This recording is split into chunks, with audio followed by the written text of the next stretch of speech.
Hey, hello and welcome Hello. to Dice Fables, my dear and lovely friends, and those watching later in the VOD. Um, Welcome to Curse of Strahd. This is session 29, is it? Or is it session 30? I think the last session was 29. This is 30. Oh, Already in 30. This is crazy. Damn, Um, by far my longest running campaign. Same. This is more than the half a most sessions year. I've ever done as a DM in a single campaign, so bless you and thank all of you. I need my notes, Vin. Excuse me. Oh, half a year, Don't be damn. offended. More than half a year. Yes. So, joining us today, we have a truncated cast. Riley playing our miraculous menagerie Volk Moonchild. We have Mia playing our. Oh, where is it? Our mysterious and myopic master of the arcane.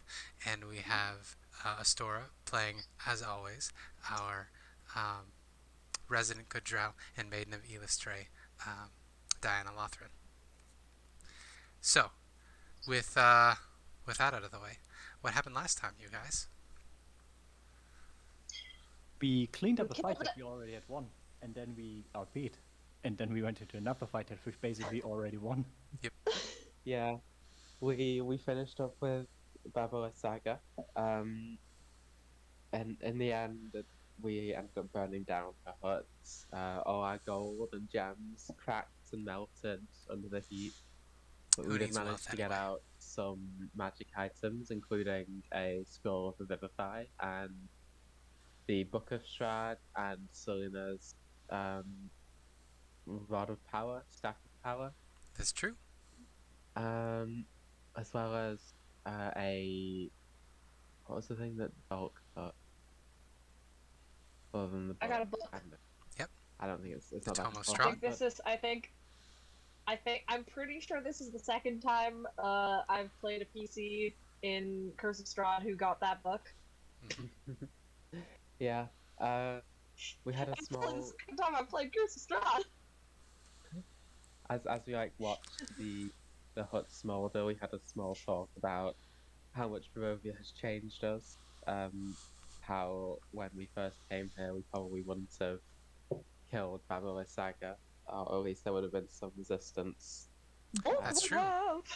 I Yeah. forgot about that part of the Uh, conversation in my DM recap. Bad that's DM. fine. And then yeah, we Volk turned creature into a Quetzalcoatl, and they themselves turned into one to ferry everyone over to the ritual circle.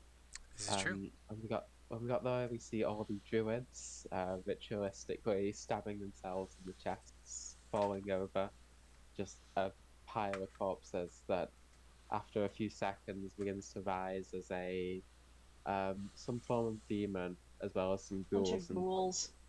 And Zomzoms. yeah, Yep. Yep.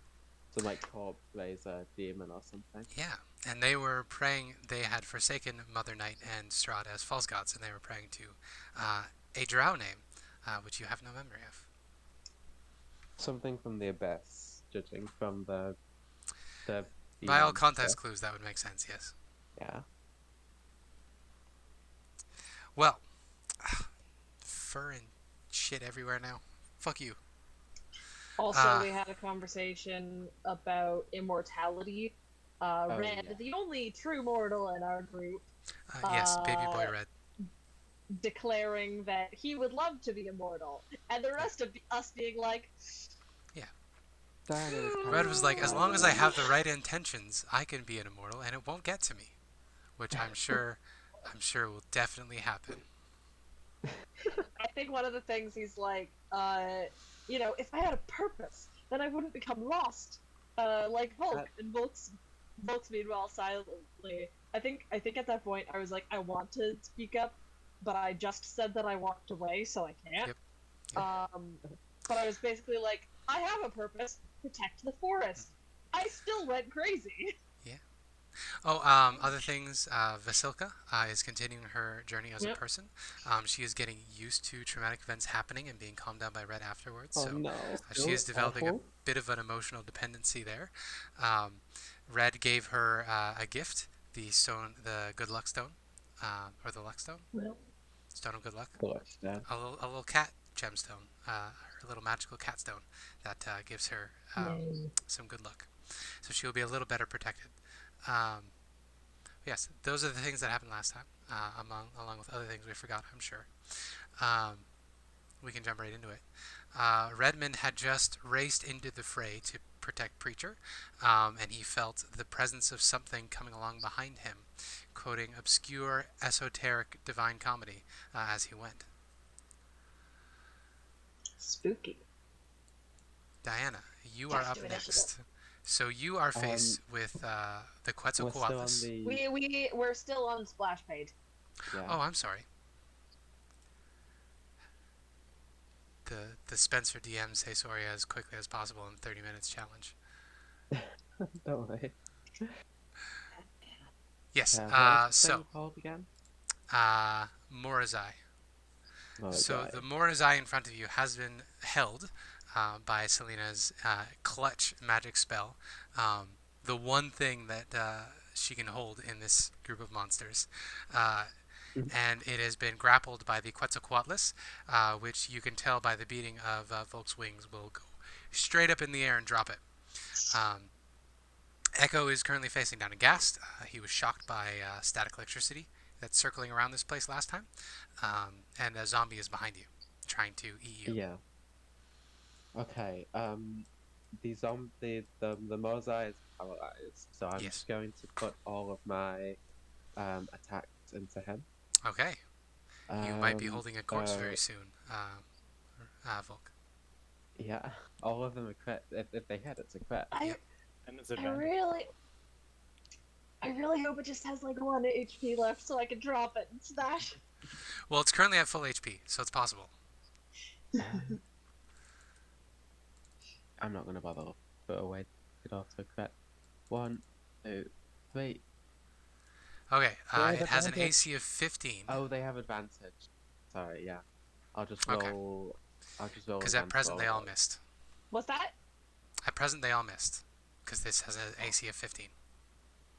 For a second there, I thought those were 3 11s in a row, and I'm like, how do you roll 3 11s in a row? Okay, so the Make last them two are going to roll. hit. The last two are going to hit. I So think it is 3 attacks, and it was the last 3 rolls for the advantage rolls. So Yeah. it would be miss, hit, I guess, depending on how you want to do it. what do you mean? Well, I thought it was. Astor didn't know that Diana had 14 advantage, goes with the so 13. Astor rolled 3 attack rolls and then rolled them at advantage the second time. So Yeah. the last two are going to hit. Oh, that's how you So- do it. Okay. It's not great a favorite enemy. So This is a I don't- pretty tough enemy. You can tell as you slash into it. So you're not at Yeah. risk of killing it with these attacks, even if you roll max damage. But it's still worth it to Okay, do. So that's 25 damage. 25 Pretty damage. low. Yeah, that's not Yeah. great. That's not great for you. You're having a bad day there, Diana. Yeah. That is. Oh, did I give These. the Morazai has advantage against magical effects for saving Yeah, you had throws? advantage. You rolled. Roll Okay, advantage I on couldn't remember if I all of actually did that, but this is good. Yeah, you did. them. I remember. These zombies, they're pretty slow, right? Like Yeah, I've seen them move. Yeah.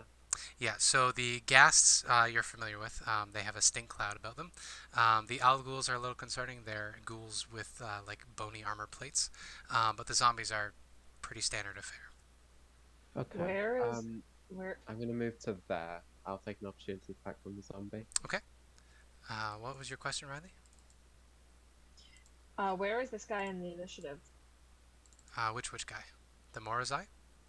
Yeah. I believe the Morazai is on initiative count 8. I'll get rid of the clock real quick. Okay. Oh, it's gone. Yeah. I That's Is he- why I asked, because he's missing his little Uh, color. No, I'm pretty sure he was red. Uh, Yeah, because we have red blues, is greens, and 18. reds. Yeah, I think it was the one with the. No, Oh, he was there's one blue. at He was on the blue the- team. Blue? There's one at the top. Right, that he doesn't was- have he was- anything on He it, was though. originally the blue. Yeah, The yeah. blue. Oh yeah, and then he summoned the 2 thingies. Yeah. I tried to break them up so the groups are roughly the same size, so he definitely would have been a blue. Yeah.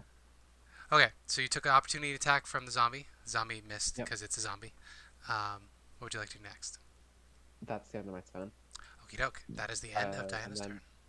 Echo will go Hmm? and do 2 bites on this guy. So an 8 and a 22. The 22 will hit. 4 piercing. 4 piercing. Oh, come on, character page open. Yes. 4 piercing. And that's it for me. Okay, doke. So, Preacher is going to go. They're going to do their thing. Very helpful for the combat, I'm sure. Ball lightning time. So you may remember that the air is crackling with swampy static electricity. And what happens at the start of the initiative count, we roll to see if any of the static discharges. It does. In zone 5, which will cover just the Algul, so you guys are safe. So, This area? down here actually, bottom left quadrant. Cool. Okay, so you see the Algul up across from Preacher takes some lightning damage. And then we come up to the red group. So red group is the zombies. They're going to continue crowding in. So Preacher and Redmond are out. You know what I think I'm going to do? I think I'm going to get rid of these zombies, and I'll take Preacher and Redmond off the fight as well, to make things a little easier on you guys, because these, we'll say for the sake of the combat, Basically, they're taking out these guys. Alright. Sound good? some of the zombies ran away and Preacher and Red chased them. Exactly. So in the meantime, this zombie, you are flying 10 feet up in the air, so you're out of melee range, Volk. So this zombie is going to stumble after Diana, can only get in range of Echo. So this zombie is going to try to eat poor Echo. It's a miss. Zombie is also going to try to get over there. Cannot quite get into range, so it will shamble along at a dash and get within range of the two of you. And that is Red Group's turn. Celina, Marley, you are up next. Well, I'm gonna move right here and Okey-doke. roll my firebolt neutral because range attack within 5 feet, but if it hits, it crits. And that is almost a net 20. Yeah, that will certainly hit. And that is 40-10 because crit, so 21 fire damage on the guy. 21 fire damage. That is not one of the things it resists, so you do all of that. Alright, it's a demon, I didn't think about that. It is starting to look pretty haggard. Up it It's goes, not and quite bloodied, but it's getting there. Up it goes. Well, Green Group gets to go first, which will include the ghasts. So the ghast that was attacking Echo sees you approach Diana, and it has an ancient hatred in its guts towards elves. So this ghast is going to turn upon you next with a claw attack. Racist gas. Says the one with favorite foe humanoid. Hey, 24. Well, that's all humanoids. That's like ranging from So that's going to be an 11. Alright. You do not have to make this saving throw, but you can feel the poison trying to find purchase in your veins. It hurts, That's but you are not supremacy. debilitated. Oh, does it specifically say elf or does half elf count? Well, Diana's a drow. Not half elf. No, I'm just curious because I'm half elf. What? I would Yeah. say it gets overridden if you're a half elf. Full blood elves only. Sadness. This is a blessing due to the way that the ghouls were created in the first place. We'll say they have a single drop of blood makes you impure. Elves are pretty racist. Got them. Right, the other ghasts. This ghast is going to chase after Celina. It's going to have to dash to get there, so it can't do anything on this turn. On my thing, it says Volkos now. This one also has to dash to get to you. Oh no, he forgot to use them. Oh yeah, I just advanced the turn too quickly. So these ghasts are coming up right behind you, Celina. They are looking very hungry. Now, Volk, it is your turn. Now, I believe this is the first time somebody started their turn within the sphere of ghast. So I'm going to need you to make 2 con saves. They have to be above a 10. Lovely. Oh, sorry, only one. Constitution. Only one. The other one's too far away. Oh, it's only 5 feet. Okay. Yeah. Oh, I don't have to make those because I have a +9. Yeah, you can't lose. Oh boy. D20 +1. All right. That's a fail. Hey, all right. So I will tell you what happens. The stench of this thing having rushed towards you, you are suddenly buffeted with a wind of rancid, rotting meat, and you're just overcome with queasiness. So you are poisoned until the start of your next turn. I'm going to how remind lovely. myself what the poison condition does. You don't take any damage. Basically, disadvantage on everything. I think. Yeah. Well, that's okay, because I don't need to roll Nope, anything you just need to for fly what up and I'm about drop. to do. I think it was I just on need to fly attack up. saving throws and skills or something like that. No. This thing is very so helpful, Volk- but it's hard to read.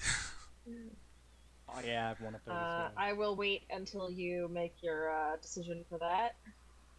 Yeah, disadvantage on attack rolls and ability checks, which likely won't be an Alright. issue. Oh, not even saving throws. That would be really powerful to Uh, give low-level monsters. That would be terrifying. Volk flies straight up. They use their action to fly even higher. They have a flight speed of 80. Yeah. So now they are 190 feet up because they were already 10 feet up. Yeah. So 19d6. Wouldn't it be 170? 80 times 2 plus 10? Yeah, what's your yes, regular no, speed? You're right, 170. Okay. I want to check something. Math is hard. And the moment I reach the peak of my, the moment Volk reaches the peak of their flight, free object interaction. Yeah. Imagine getting free object interaction, the poor guy. This is going to happen. It's going to be 17 d6s of damage. Nice. But I will say, as you are flying up, it is becoming increasingly cold, increasingly hard to breathe, and your wings are meeting a significant amount of resistance. I was 'cause going to the look this up, fog. but I completely forgot to do that ahead of time. But if you want to roll those 17 d6s as this thing hurtles back to the ground, I will quickly Google the table for this. Oh no. Is there something special if you try to get too high in Barovia? 17 d6s. Here we go. That's a lot of sixes. Oh, that's actually so good. Holy cow. Yeah, so you, that is almost enough to instant kill it if it was at full. So Celina, you see this Quetzalcoatlus rockets up into the sky, lost in the mists, and then down comes the demon, and it disintegrates when it hits the ground. Little bloody paste. Get a Not bit on my even boot. blood, just gone, evaporated. So tallying up, it's 7 sixes. 7. 7 6s. Incredibly above average. All right. Yeah. Oh man. God, folks, you're gonna get like struck down. What happens? by What the happens to Druid, me? Yeah, the average is Something like bad 60. is about to happen to the Quetzalcoatlus. I'm scared.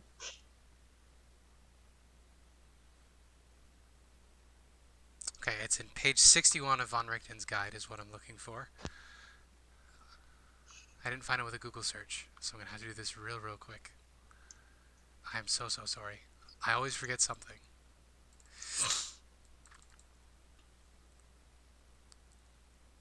Page 61. Guess I don't have to concentrate on my spell anymore. Nope. You can drop that, absolutely. It's not the only thing that was dropped. Ooh, Ooh. Hey, got him. nice triple deadly fight you got there. Yeah. I'm proud of you guys. I'm proud of you. I don't job. know how long Celina can keep it up with the. Oh, this is the fight that we shouldn't win. I will use this one spell to make it easy. That's how. I feel like That's how I feel wizards like work. that's With, it. that's how wizards work with like level 7. Alright. Guess she's trying to make it up for the fight where someone died. That was wholly her fault. Because those werewolves wouldn't have come for us if it wasn't for the dragon fight that made way too much sound.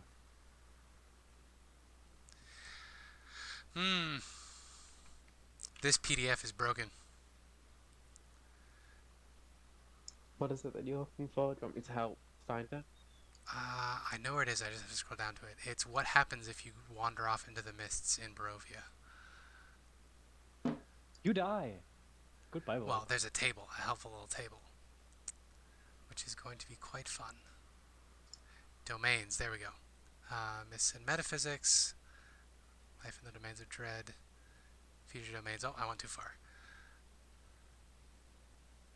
There we go. I would like you to roll a d100, please, Riley.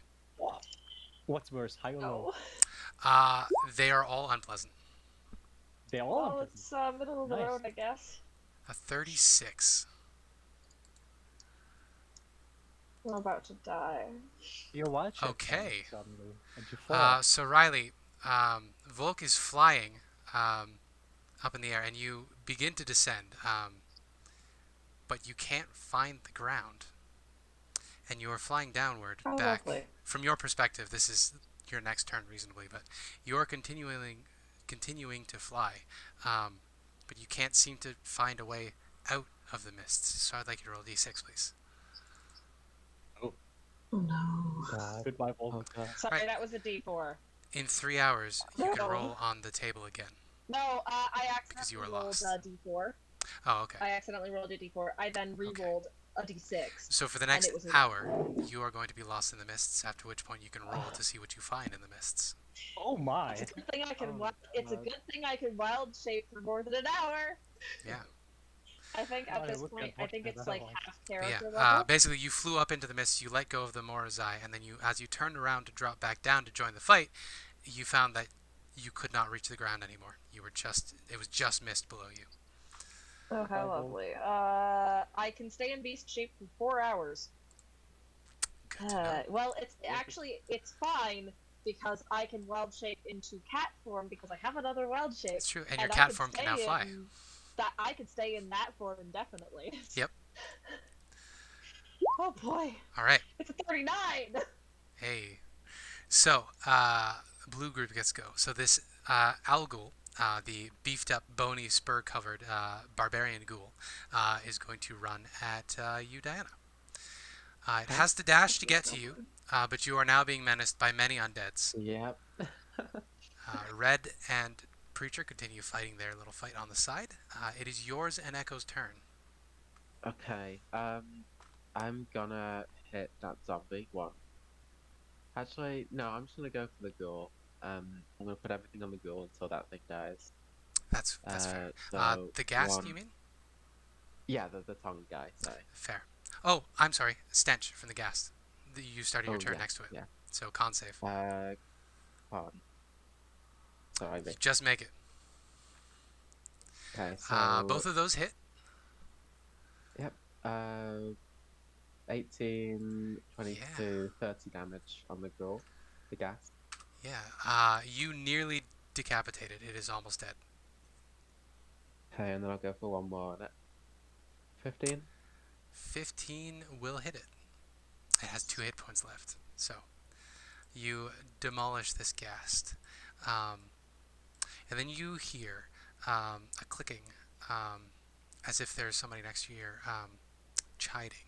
And this voice says, like wheat at harvest. And then you feel this presence moving around you, Diana. Clearly you are being watched. Okay. Alright, do I is there like something in the corner of my vision, or is it just like a purely ethereal like voice? It's a tingling on the back of your neck. If you would like to make a religion check, you are welcome to do so. 13.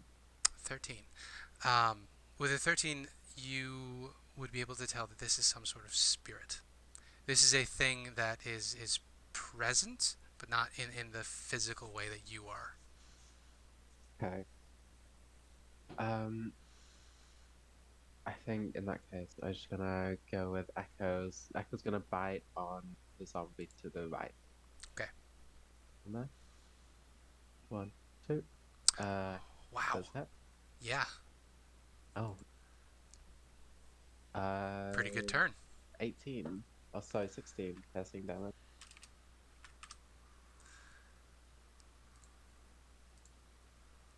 I didn't do that right. It has 6 hit points left. I did the math Okay. wrong. Yep. So that is Diana's turn. Yep, that's me done. We get one more round of ball lightning.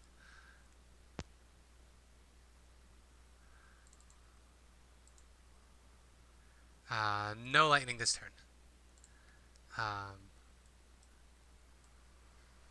That is red turn, which means the zombies get to attack.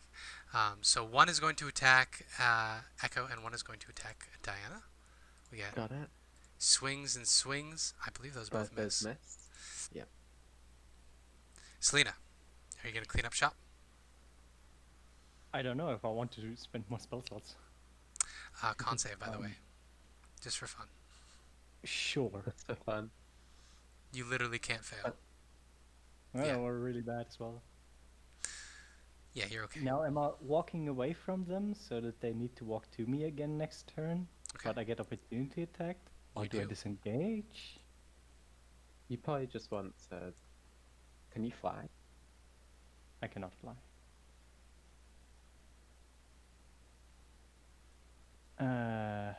Depends what spells you have. If you cast Fireball at the ground hard enough. Could cast one of my signature spells, but then Echo is in the way and that would be rude. Could you get It's like never stopped you that? before. I mean, I can also go like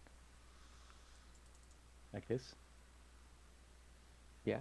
Am I gonna do my Witch Storm or am I gonna do my Energy Burst? The stone would be in the way of that. Oh right, the stone is there.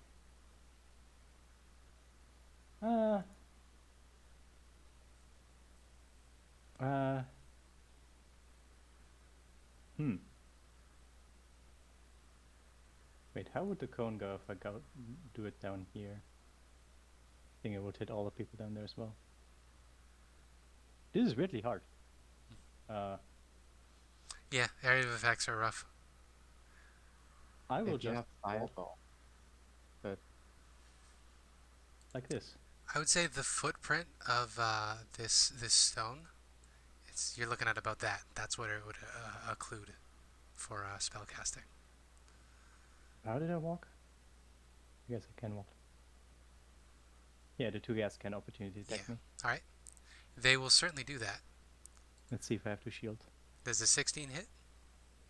Yes, and I will use my... Actually, I will use shield, so I have Okay. 21. So the second attack is going to miss the 21, so you're okay. So, let's see. It was a reaction spell, so it should be fine. I will say at this point you're at a lower elevation. There is a slope here that goes down about 15 feet. Well, I'm kind of scared of this weird bone ghoul, so I will firebolt him. Okay. 18 to hit for 9 fire damage. That will hit, yes. That's my turn. For 9 fire damage. Okay. That would have had advantage, by the way, if you want to roll again. Because it reckless attacked. Oh. Sure. Never mind. Okay. Nothing too special. It is now the green group's turn, which means these ghasts are going to chase after you. They are able to get to the bottom of the ridge with enough power left to attack. So the one on the right is going to attack you with its claws first. Nope. Not a hit. The other one then is also going to go with claws. Also a Nope. miss. Nothing. Considering I have 21 AC, kind of. Yeah. We jump back to Volk. So Volk, you are continuing to seek around. If you would like to roll another D100, please.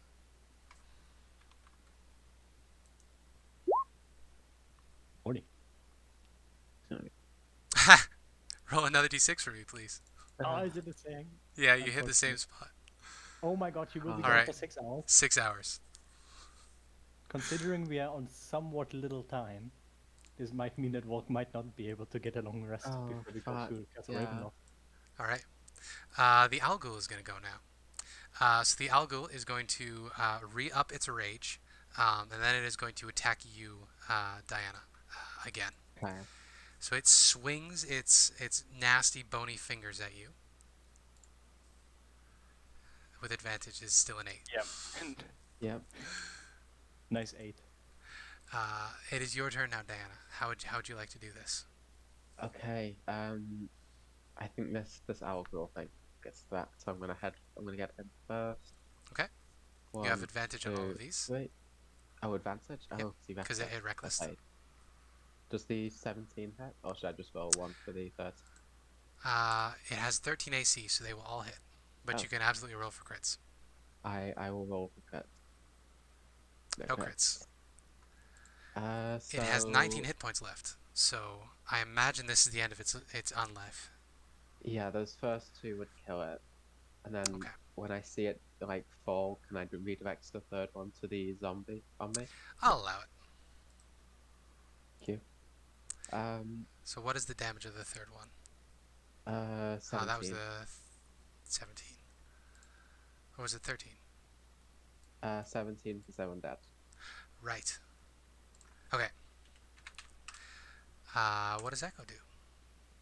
Echo is going to... Echo's just going to carry on biting away at this one that he's on now. So a 17. I think That'll you hit. said he only hit like 6. So I And think that zombie's will gone. hit. We're going to make a con save.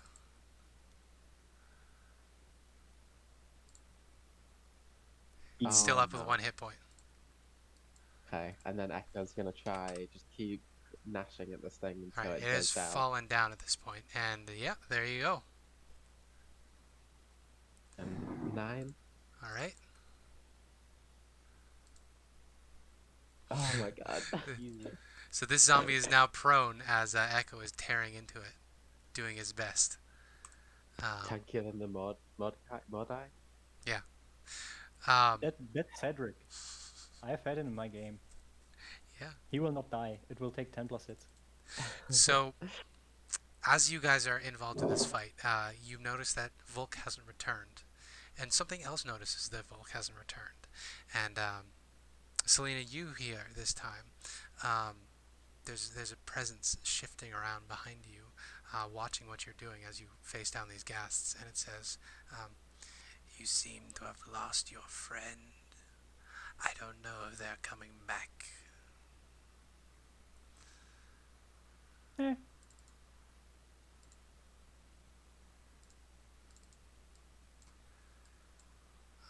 Come on.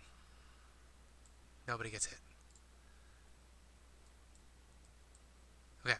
Zombie on Echo. Tries to bite Echo. That's a 7 on Echo. Mighty? The other one is going to attack Diana with, does a 17 hit you? 17 misses. Okay. Yeah, because of dual wielder. 17 misses. Okay. So Celina, you can feel this presence behind you. You can hear it humming to itself as if it is thinking.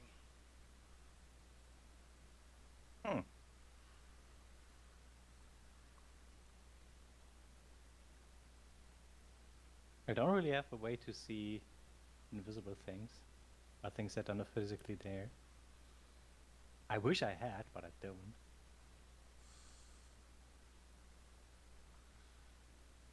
Or but I can always use my Witch Storm at level 4. So You can. I will put it on this guy here and go to the left so it hits both guys. Okay. What was it? I think it was dexterity. Yep. And it's a 3d12 Yeah, dexterity if saving they throw, fail. DC 16, or take 15 damage, I guess. 2 fails. Sadly, low damage. But Still it's fine. not too It's bad. concentration spell. It's gonna be there for a bit.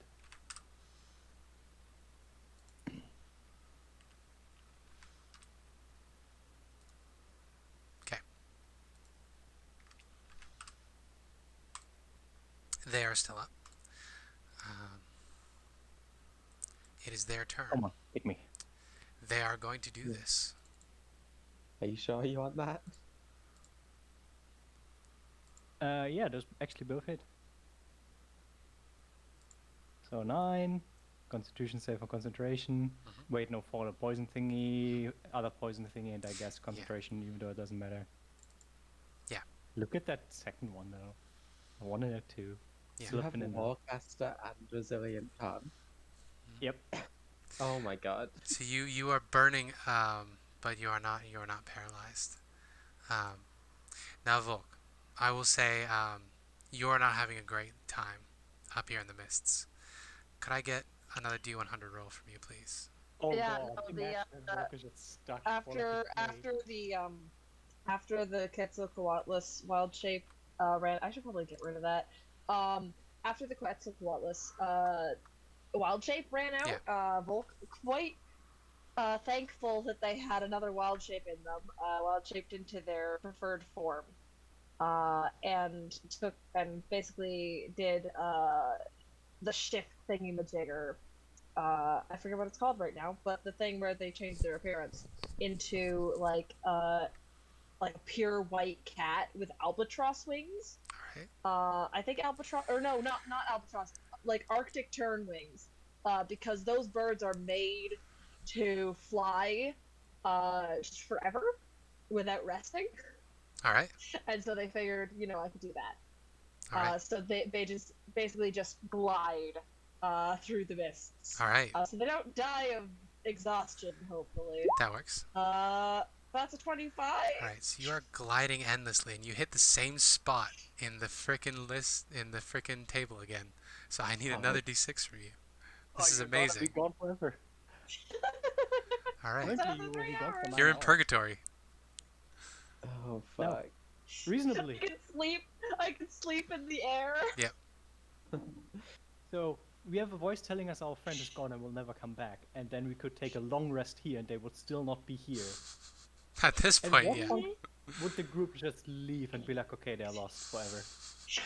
I mean, there's a certain point where we have to say, I need to find a new character. No, it won't be it won't be for long. So I think at this point, the combat is pretty much sorted. Is it? There's nothing these guys can do to you that you're not going to be able to shrug off. I mean, I'm at 40. Do we want to play it out? I Yeah, don't we know. can play it out. Okay, It shouldn't take too much longer. because Diana's turn is next. Yeah. Finally kill the zombie. I'm It will gonna never kill. die. I'm gonna try. Yeah, these zombies could last a while. That's true. So 1, Yep, that 2, hits. 3 on the first guy. The first one will knock it down. It needs to beat a 16 on its con save. That's 15 damage. Oh my god. Still up, which Okay, means then- it oh, is yeah. hit with Oh, the you just rolled an second attack. one. I think it's safe. You just rolled a slam attack, Oh, not oops. a save. Hey, Okay, it's dead. finally down. My apologies. Okay. And then I'll move. Oh, I was doing the. I was attacking the other one that was me. Oh, I'm sorry. It goes down with that attack. It has 5 hit points left, so it goes down, which means this one is now over here with 1 hit point. And then I'll move into its previously occupied space and Yep. try and attack the other one. Okie doke. The other 2. And deal 16 damage. And that will be a 16 damage, which it will try to save for. It saves. This is indeed the Well, Undying it's- Zombie. It's another 11 damage. Do another Constitution. You are correct. You are correct. Oh Yeah. my god. Oh my goodness. The amazingly Second resilient zombie. This may be good then- for you in terms of information. In terms of information? If you want to try to interrogate it, I mean. Oh, I mean, the dog is left. I'm sorry, yes. Echo. yeah. Watch 2 more 20s on the Two contract. bites. Oh, Oh! 25. Hot damn! Never mind. It A- crit kills.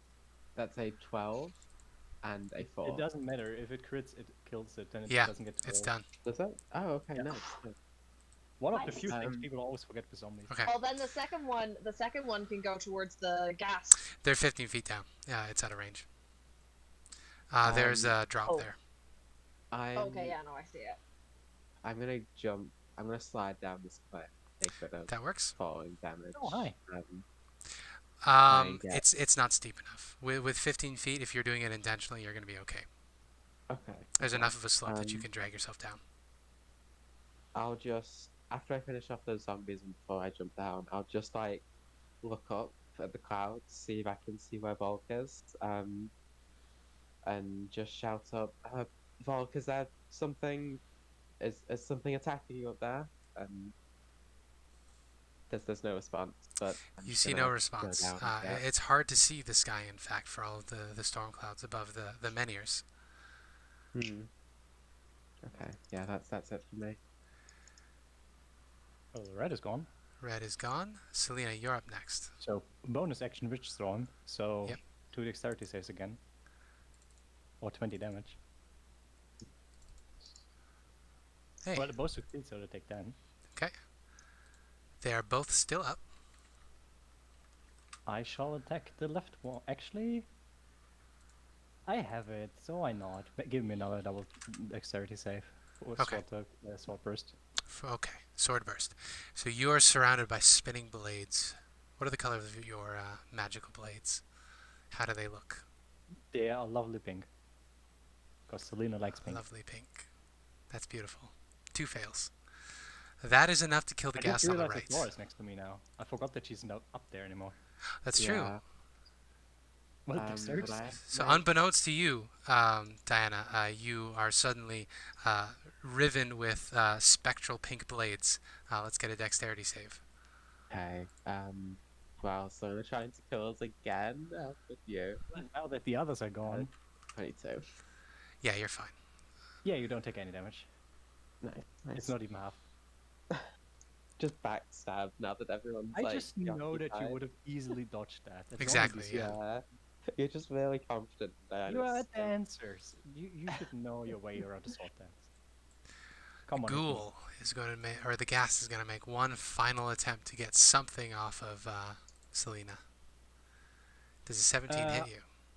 No, because I'm gonna arcane deflection that and get 18 hits. Hey, there you go. So this ghoul, incredibly frustrated with a measly 5 hit points.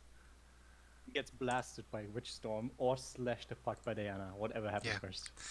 All right, we're back to Volk. So Volk, at this point, you have been drifting for an interminable amount of time.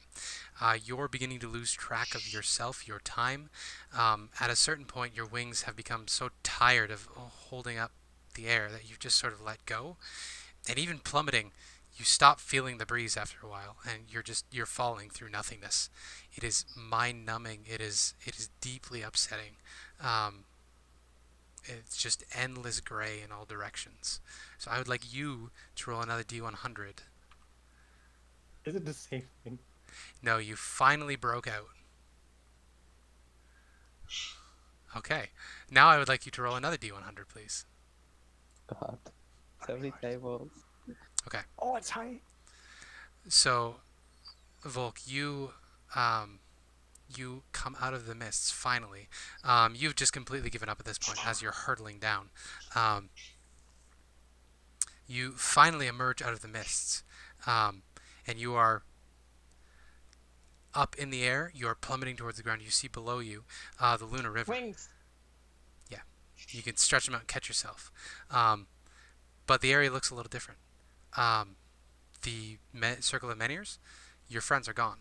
There's nothing left in the circle itself. The storm cloud that was above it, completely gone. You don't see hide nor hair of them. But let's jump back in time to the fight. 9 hours earlier. 9 hours earlier. Nothing. Nothing. All right, Diana, how do you want to finish this fight off? Okay, I'm just gonna, as I'm sliding down this incline, well, I suppose that'll roll to hit to see if I.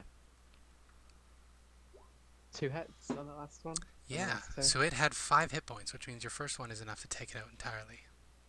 Nice, so yeah, as I'm sliding down this embankment, I just use my elevation to kind of get the drop on him and put 2 slashes like either side of his neck, kind of like making a V shape down his chest. That works, that works. Oh, yeah, you slide down, you jump over the sword burst, and then just ram it into his shoulders. Exactly. It is Ooh, beautiful and yeah, that's magical. cool. At this point, Preacher and Redmond have finished up with their combat on the other side. And they come and join you. It's like the worst time to lose a person Yeah. when there's only 3 of us. Okay. I was not expecting you to roll so many of that, Riley. So Unfortunately. I need to think for a minute. Well, I used the spell slot that I wanted to use for this. It was kind of stupid. Morn Cannon's Private Sanctum. That works. Mm-hmm. For an I action. can't. I don't have a 4th level spell slot. I will Oh, never mind. Okay. So, last time, I think it was Redmond who noticed, there are little murals on these stones that depicted various animal forms from ancient indigenous cultures to the area. In addition, there is the start of a story of a hooded and cloaked figure becoming lost in the realms of the dead. As you clean up the mess and begin looking around for Volk, you still feel this presence moving between you. Every once in a while, he'll hum to himself. This voice. It will mutter things about.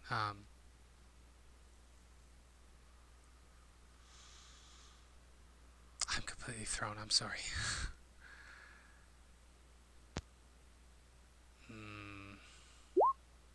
The dead should stay dead. Can't do my job. Can't do my job. Not if they keep coming back. Over and over and over. And you hear the sound of scraping. As if there's a shoveling of some kind going on. Do you hear that as well, Celina? Fortunately, yes. Do you have any idea who it might be? They're going on about the dead and sort of that. Sounds like the Gravekeeper. What's the Gravekeeper? I don't know, I thought it was fitting. Shovel, So talking about the dead, that they should stay in their holes. You just gave him a name? Yeah. Okay, that wasn't really what I was asking.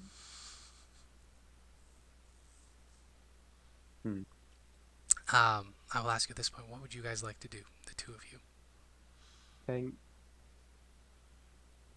if we've exhausted like our options, well, we would probably start taking a long rest. Okay. So you're gonna set up camp in the circle? Somewhere outside. Outside the circle. We maybe like down this embankment over here. Okay. Near the tree line. I would have had some place I stayed, right? That was most likely slightly off the site next to the city. True. Considering You would I have was a still camp, comfortable. yeah. So do you want I to would move over to the camp? lead the others there, because that seems like the most reasonable thing. Because I don't want to be in a satanistic summoning circle.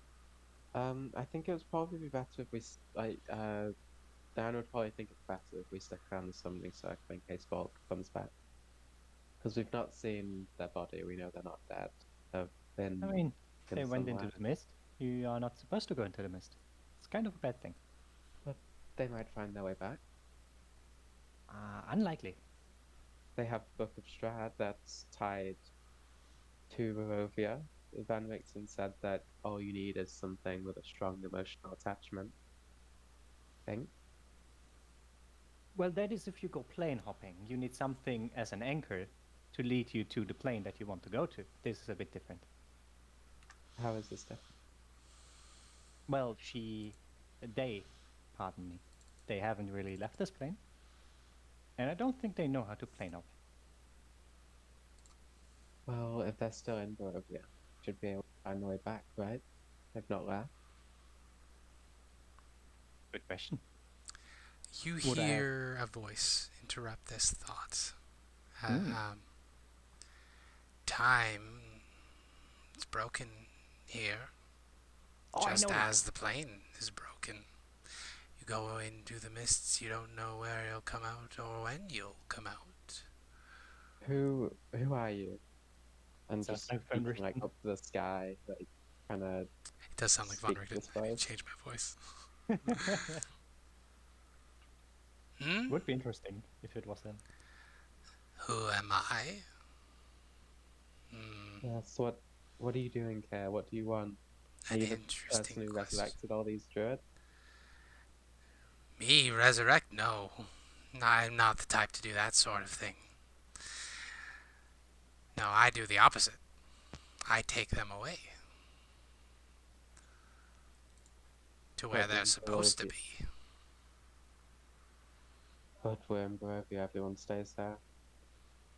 Yes, it is quite troublesome. In fact, I can't do my job quite as I should be. You have no idea the burdens I'm carrying at present. I can assure you, my cloak is quite heavy. I imagine you want to help us then? Help you? Maybe. I don't really dabble in the affairs of the living.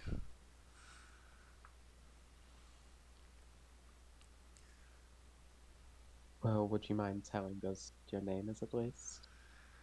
My name? Gravekeeper. Close. Haha. I am a speaker. Oh. I speak for the dead.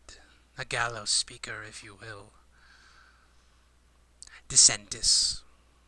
Yes, Dissentis is my name. I know all about you. I've spoken to some of you. You may not remember. Oh, it's him. Oh, if only Rory was here. Because she actually does remember. But I have been there. And you haven't yet been in such a place that I could reach you while you were still alive. But, yes. Your friend is, outside of time and space at the moment. That's not How do we get them back? Challenging. There is no escaping the mists. Even for one such as me. Gallows speaker. I am trapped here just as everyone else. Just as all these souls are. Perhaps you will find them again. Perhaps they will come back. Perhaps they never left. Perhaps they are here. Were here in the past. Perhaps they will be here in the future. Who knows? I certainly don't. Well, thank you for talking to us at least. It does get terribly lonely out here. I would imagine if there was a way to, I suppose, dispel the mists and rejoin Barovia with the material plane, that would be something you would want, correct? Oh, desperately. You have no idea how hard it is to be away from your mother. How I miss my mother, my friends, my co-workers. It has been such a long, long time, and it is so very lonely when you only have the dead slowly fading and losing themselves for company. Do you know where the dead go in Barovia? Well, there are these souls, and with that you can see the ghouls that you have slain and piled up in bodies. You can just very faintly see the outline of a sickle being dragged across their bodies, through their bodies, and little bits of light come with them. And Descentus says, these souls, when I can reach them, they come and live in my cloak, to be delivered eventually to the Palace of Memories, where my mother dwells. Those that I do not reach in time, or those that are taken from me, they go somewhere else entirely, somewhere they will never come back from, into the glut of an ancient evil, to be consumed as fuel. And I imagine that ancient evil is the dark powers that Strahd serves, or is possessed Yes, by? yes, the one in particular. The one he made a deal with so long ago. It was before my time, but I have been able to put things together. What is time, anyway? Vampire is his name. He was once a deity of exsanguination in times gone by, long before my time, long before I died, long before my mother died. He lived, he ruled, he was worshipped, he died out, and worship of him was gone. He was completely forgotten. But then Strahd happened, and he suddenly became living again, and time broke, and Barovia became excised from time and space, and it was always here. It was never here, it was always here. It always will be here. You're familiar with that. As an elf, yes. I suppose. Effects so Is powerful, they break and ripple backwards and forwards through time, as if they always were. there any way to fix it? I don't know. What I do know is that Vampire is performing horrendous evils in this place. It is my job, and the jobs of those like me, to carry the memories of the dead to a place where they will never be forgotten and forsaken, a resting place for all eternity. It is essential that the living move on, to grow and to change, to be ever reborn. We do this thing so that the dead do not hang as a millstone around the necks of those yet to be born. It is the greatest injustice that those that are new are ground up and made into paste to sustain those that are long, long past dead.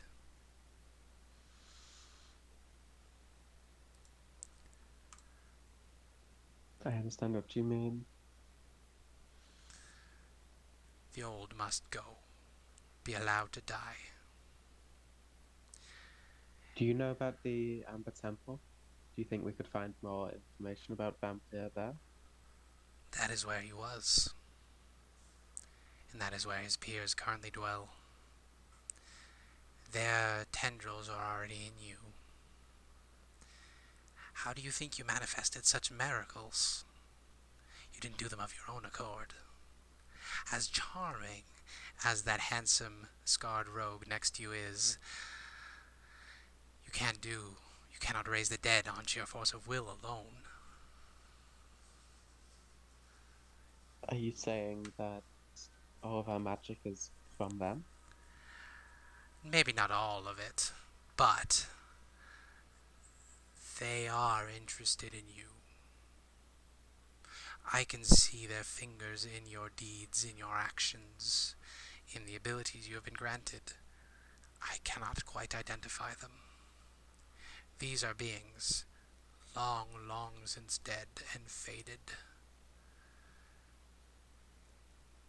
And they are not part of the natural cycle that my kind takes part in. They have removed themselves from the cycle of memory. My mother has no power over them. And so you're saying they want us to succeed? They do. They are crabs in a bucket. Vampire currently is at the rim, tasting that sweet little bit of freedom with each soul he slurps up and denies their rightful rest, even evil ones such as these. Everyone deserves a resting place where they will be remembered.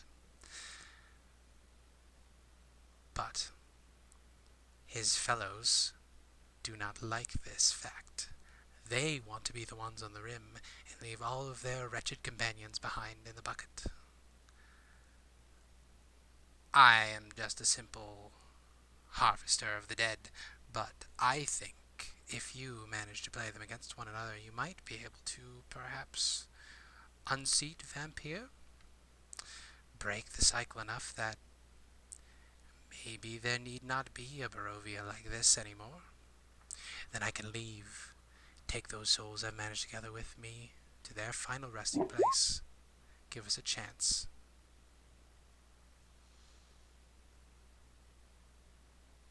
I'll think about it.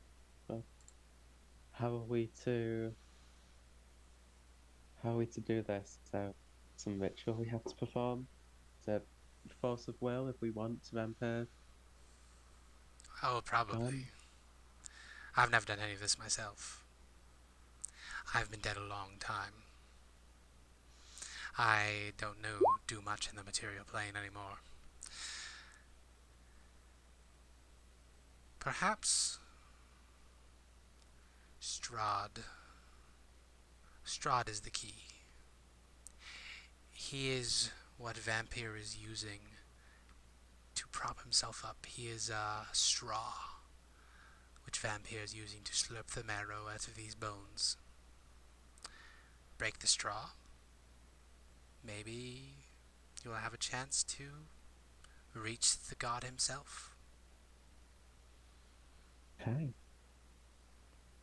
One more thing before we go. What entity was it that revived all of these?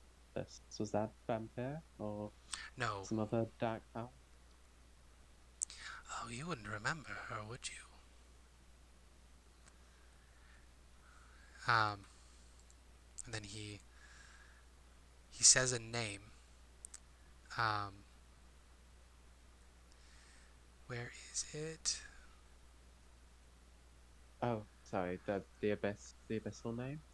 No. He says, do you know Carlind Melarn? So I would like you to make a religion check. Okay. We were 23. Nice. Hey, you absolutely know this name. Carlind Melarn is one of the prophets of Illustray, who set up the worship of Illustray. He was one of the earliest Drow to serve her. Oh, okay. I know that name, but you're telling me they are not only in Barovia, but they're reviving evil Druid? No, nothing like that. As far as I know, Carlin is in Illustray's embrace currently in the afterlife. No. Carlind. There were more gods of the Drow than just Lolth and Illustray. There was a third party, as it were.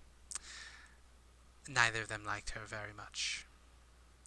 Carlind, in pursuit of Illustray and restoring the Seldarine, erased her. She no longer exists as far as you mortals are concerned. She is a dead power, which is good for certain entities. Orcus is certainly happy about that, but those who do remember her name or do recall her name or find it in their studies, they can call upon her and she can grant a little bit of her blessing. And you know her name? Kirian Seli. Yes, I remember. We remember everything. What was that, Tyrian sign? Kirian Seli. Yes. Did you know this was the place where it happened? Not this circle. the one that this circle is reminiscent of. First time hearing this. Loth and Coralon. They fought one another.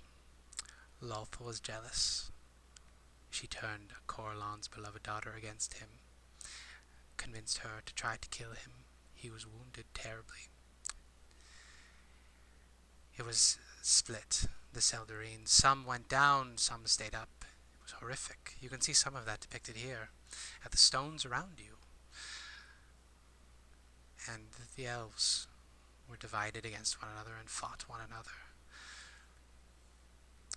But the Drow, you know this, they were not evil. They were still people. And they yearned, longed for a home, to be together with their loved ones again. And they set in motion a plan to ascend one of their own, a mortal, to the seat, to bridge the divide between Loth and Coralon, to broker some sort of a peace. And at Yester Hill, amidst the crowns of obelisks which the old Seldarine used to come down and visit to speak with the elves, in that place, these loyal Drow, these loyal Dusk Elves, these loyal ancient Sun Elves and Moon Elves, they all gathered around, trying to bridge and speak reason to the Pantheon. You're talking about the Raven Queen. Yes, my mother. She was betrayed. Her friends, her allies, her community, her party turned on her at the last moment to take that power for themselves. The Whispered One, the Bloody-Handed, the Eternal, the King of Ghouls, they turned on her, stabbing her in the back, and she hurtled into the plains of nothingness, into the negative realm, and just for an eternity she was lost, forgotten, with no memory, no personhood. And they, these betrayers of hers, took of her godhood and divided it amongst themselves to become gods in their own rights. But she was lost and wandered around forever in the negative energy plane until she found herself in the Palace of Memories. And there she remains. She remembers all those who are forgotten. You are not alone. Even upon death, even when everyone you knew has died and everyone they knew has died, you are not forgotten, because she remembers. She knows what it is like to be forgotten. She doesn't even remember her own name. No one does. But she will never forget you. She and Kiran, yeah, they're different entities? They are. Kirian-Sali was a Drow who attempted something similar to usurp Loth in the Pantheon and was sequestered to her own part of the Abyss instead. She fought with Orcus for a time, briefly killed him and took his place, challenged Loth's throne. Loth's machinations caused her to be usurped, and briefly working with Elistre, Callan Mirand was able to erase her from time.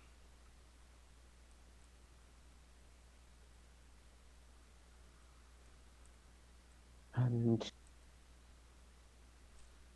what's the point of you telling us this? Can we use this to our advantage? Can we do something similar to usurp Strahd? It is likely. Vampire is just a dark power on the up and up. If you can erase his avatar, if you can erase the worship of him, if you can end death in Barovia, he will starve out and fade away. Just like Kirian-Sali faded away when there was no one who remembered her name.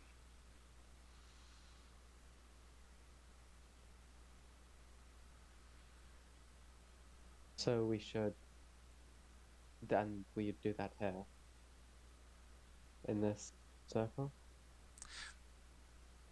I would say the Amber Temple is the more likely place to do that sort of thing, since Yeah, that is where the Dark Gods are.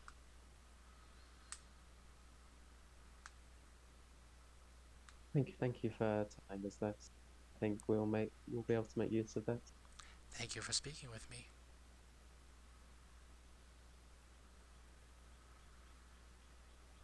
I think I'm just going to wait for my friend to reappear now, if they ever do. Alright. There's always the mists.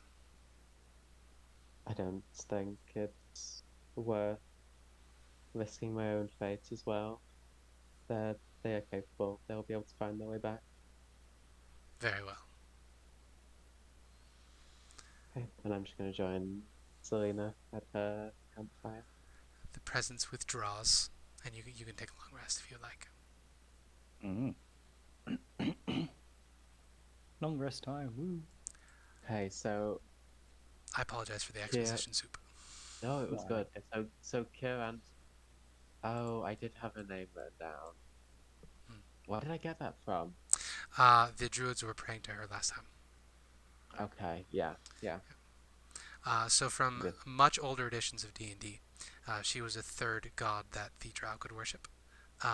In a previous Calamity encounter, I don't remember what adventure that was or story that was, when the worship of Illustrae was properly started, she was erased from all Drow society, which caused her to lose her position as master of Orcus's realm, which allowed Orcus to come back, and he didn't take kindly to that, so he destroyed her.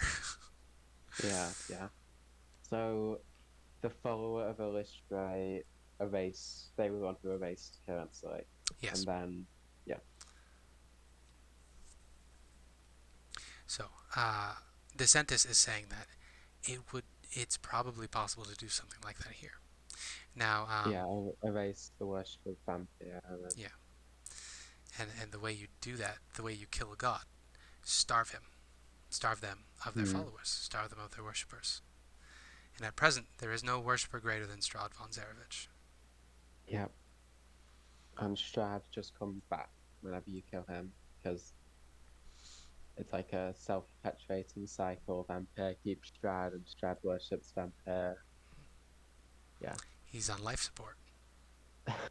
Gotta pull the plug. Pull the plug by killing like an ancient, unknowable vampire.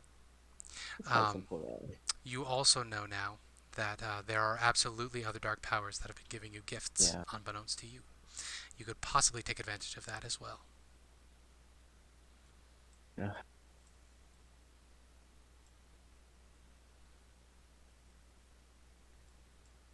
So what's the plan? Wait until they're back, or accept that they are lost in time? Well, the wedding is... Wedding? And... Did we not tell you about the wedding? Strahd is trying to marry our friend Davina, and can't let that happen. So we need to stop it. We think, teleport instantaneously to Castle Ravenloft with this letter, but we would need to do so early tomorrow, so we have enough time to make our way through, fight whatever defenses Strahd has put up.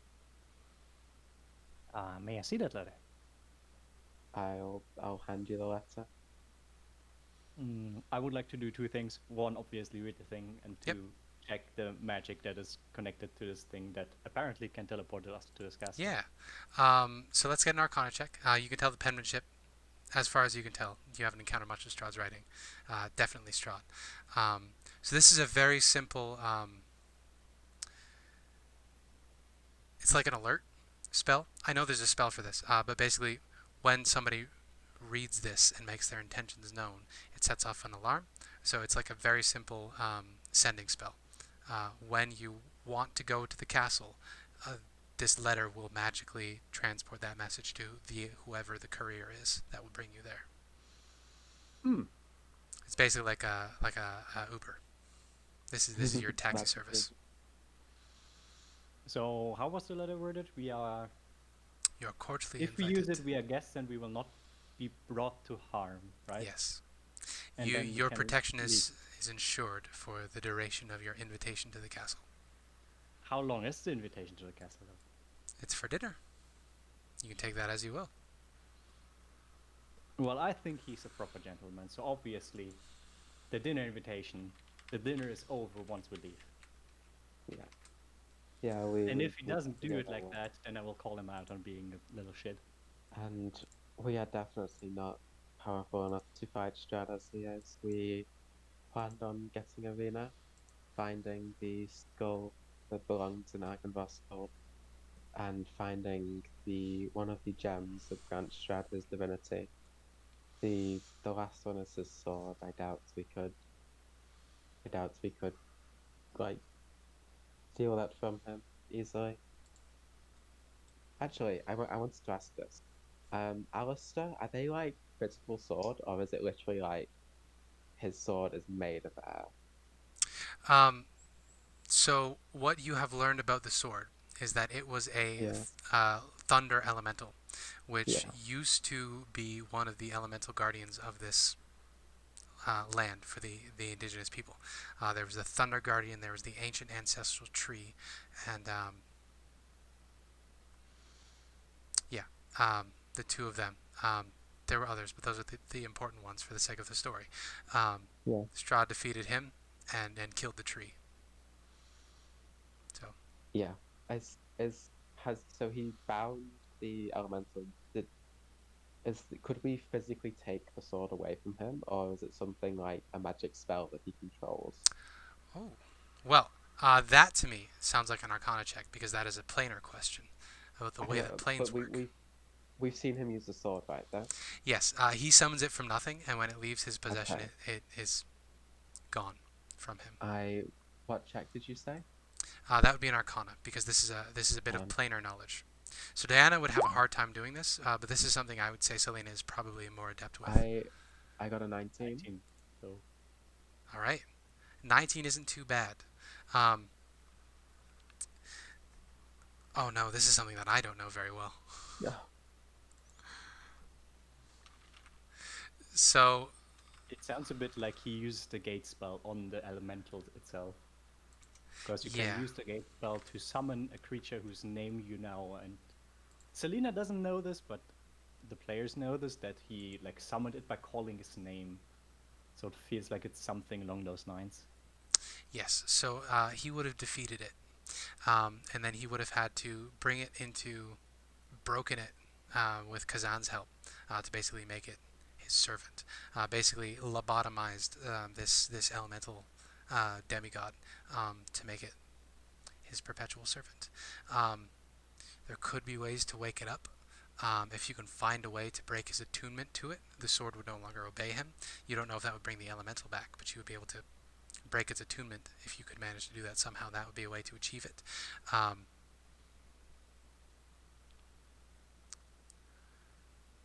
Yeah.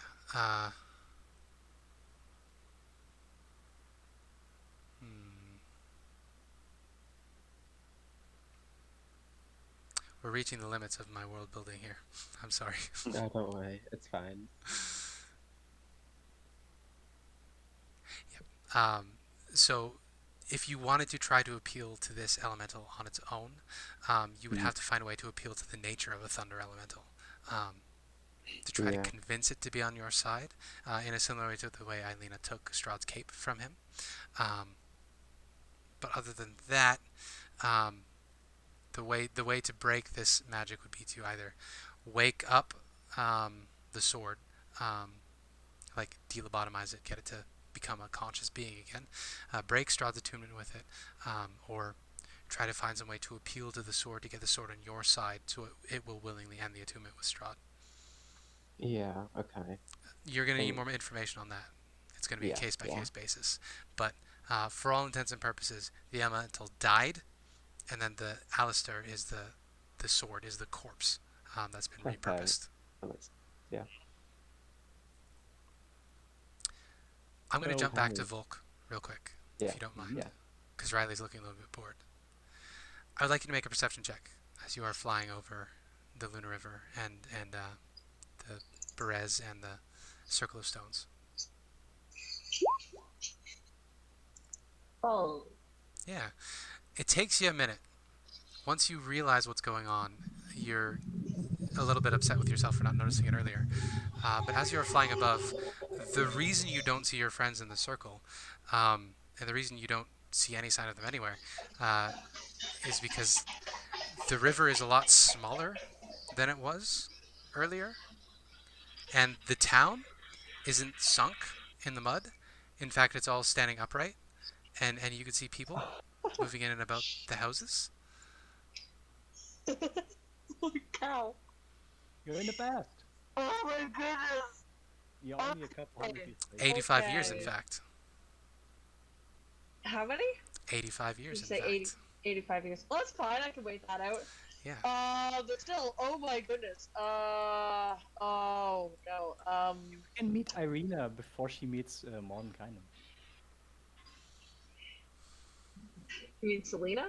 Oh, Irina, right? Pre Mordenkainen Yeah. Irina. No, I think So the question is, how Oh, much man, does what is Volk Volk gonna know do? about what was going on in this area 85 years ago? how much did they pay attention to their history lessons? Not that much. I mean, Celina told me a bit, I Honestly. think. Yeah. Yeah, I don't remember. I thought Riley this doesn't was remember. That's okay. What Do you Celina want to said. roll a history check to see what you remember about this area from 85 years ago? I just had to take notes, I guess. History check. Remind me, how does the yes, it's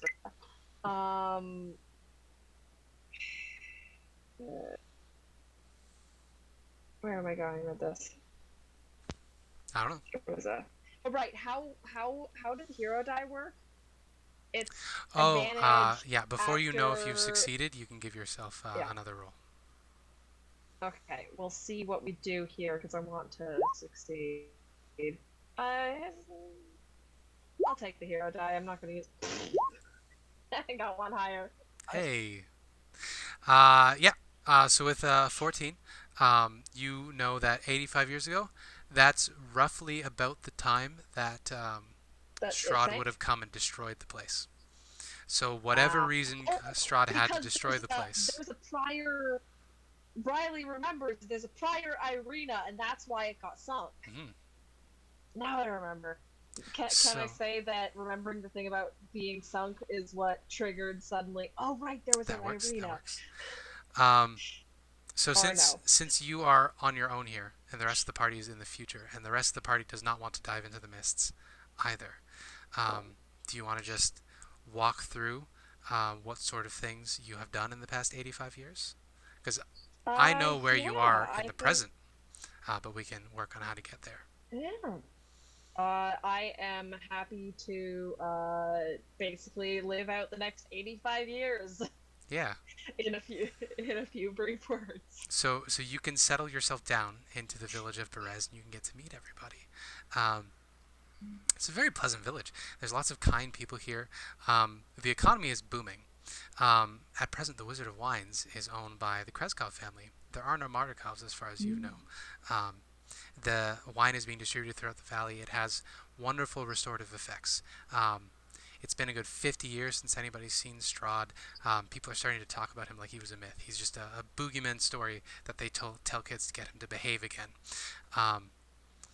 And then a very fancy and well-dressed man comes along, visiting from Vallaki, which is the big town in Barovia. This fancy young nobleman takes an interest in a young farm girl named Marina. This fancy young nobleman you would recognize almost instantly. He introduces himself as a Sir Vasily von Holtz. I think the whole time that Volk is in the past, they take on the persona of a we'll call him a doctor. Okay, No. that works. Yeah, you could be a doctor. yeah, no, The they take doctor, on if the you will. persona. I'm gonna just do this for Yeah. fun. They take on the persona of a young doctor. He is the doctor. Yes, I had to. I'm sorry, guys. Um, obviously after a few years they're gonna have to move on, because no one lives for 85 years. Yeah. But and they know that the place is about to get sunk anyway. So while they're in Berez, they take on the persona of a young doctor. We'll call him, what's a Barovian name that I heard? Oh, you know what? Uh, he is. I know the name that I want to use. I just need to remember it. Elvir. Elvir. That works. So they go by Elvir, no surname. They're just a young practitioner of medicine, who wants to help any way that he can. And so he kind of acts as a, a, a general practitioner, for the town. That For works. however long it's still around. Your services are greatly appreciated. You are particularly ingratiated to the mayor of the town, one Ulrich. Ulrich comes around and hangs around quite a bit. He's very happy to work with you and work on making the town a better and happier place. Um, his father got in trouble with Strahd back in the day. So Ulrich, despite everybody's optimism, Ulrich remembers Strahd. He's on the lookout for Strahd, and he's paranoid. He knows that the vampire will come back eventually, and none of them are safe. Yeah, and while being careful not to spoil anything, because spoilers, Volk shares, or rather, Elric, Elvir shares the sentiment. He's a young man, but his father had not interacted, but had seen Strahd back in the heyday, and he's quite. He's a man who believes in the old tales. We'll call him that. All right. So he enjoys hanging out with Ulrich. Okay. But you are not going to do anything to stop the disaster that's coming.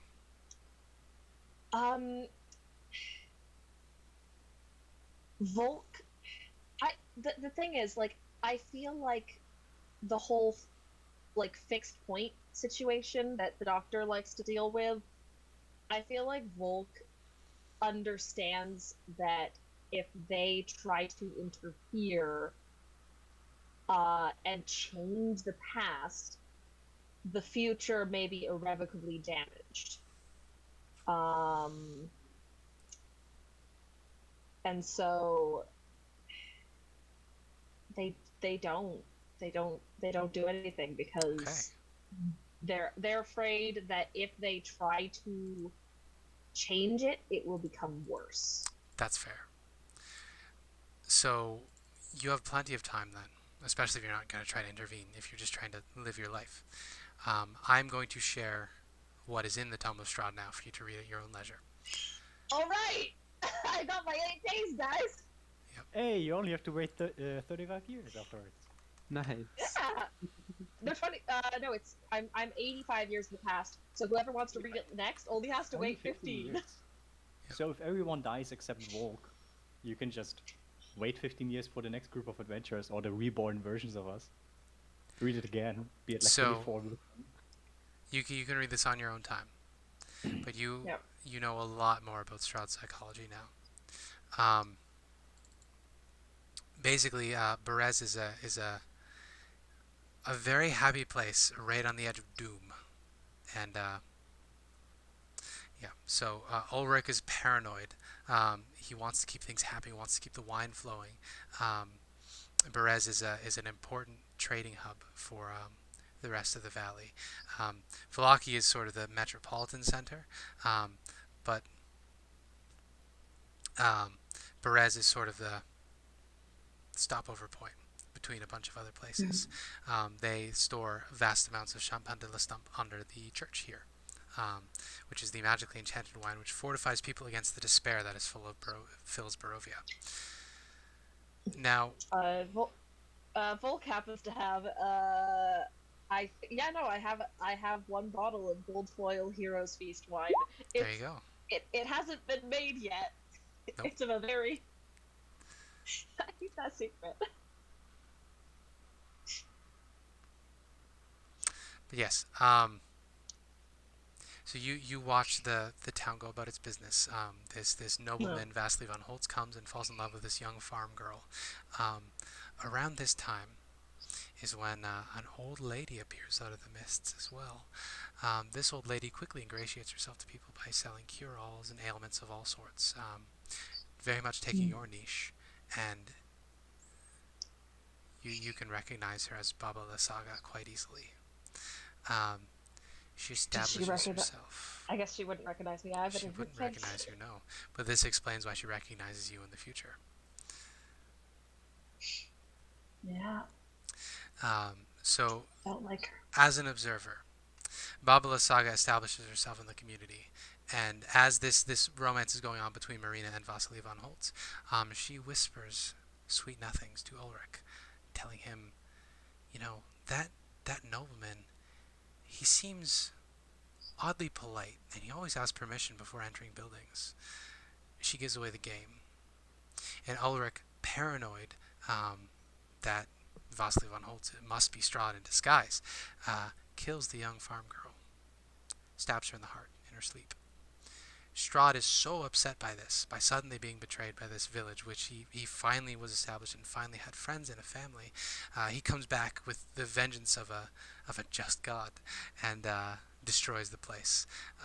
Since you have been passively living along with all of this, you are buried, entombed. I turn into a mole, and I tomb out.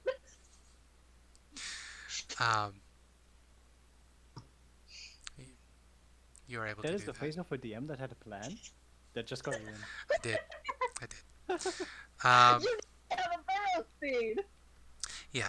So, Spencer, yes. I need to eat and drink water. I can't be like, that doesn't, like, leaving me entombed in the rock for 85 years doesn't work. That's true. Like, I still need to eat. Lysaga is here. So when you burrow your way out, you are faced with Baba Lysaga at full strength.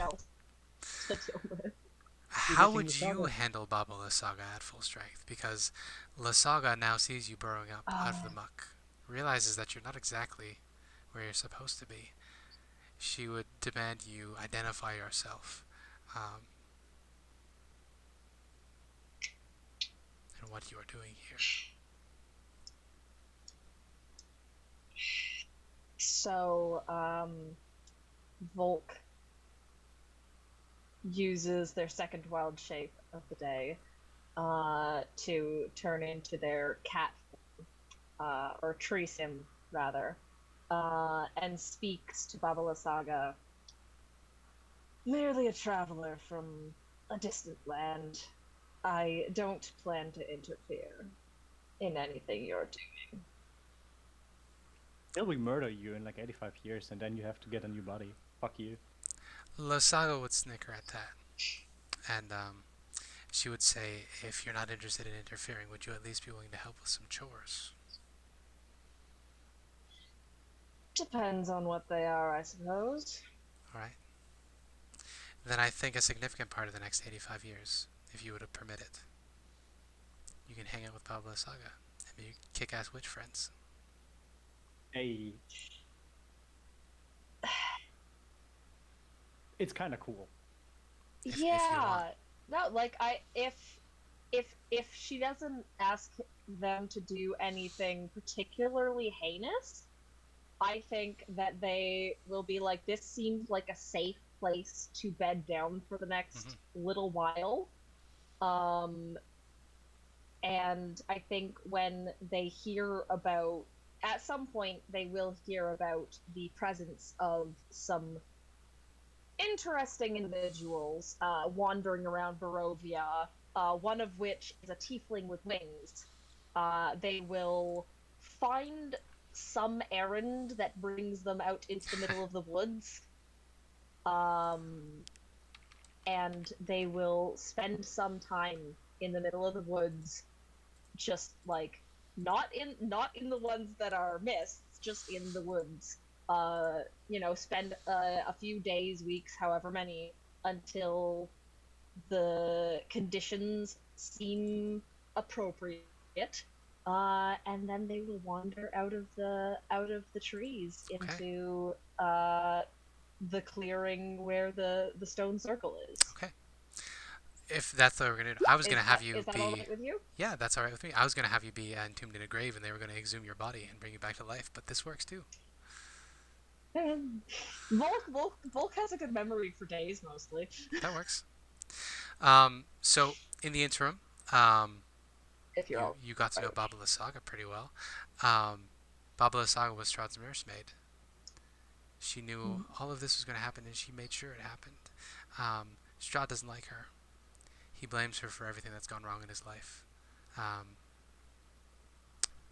doesn't know much about her, but he knows that she was denied access to him as a child, and everywhere he's gone, where things have gone wrong since, Baba Lysaga has been there. So Strahd does not speak with her. When Lysaga finds out that you have the Tome of Strahd, she would have been desperate to get a hold of it. She loves everything about her son, and demands that she have all of it. Almost exclusively in tree sim form. Like, never leaves it. Fair enough. Sleeps as a tree sim, talks and eats and breathes tree sim.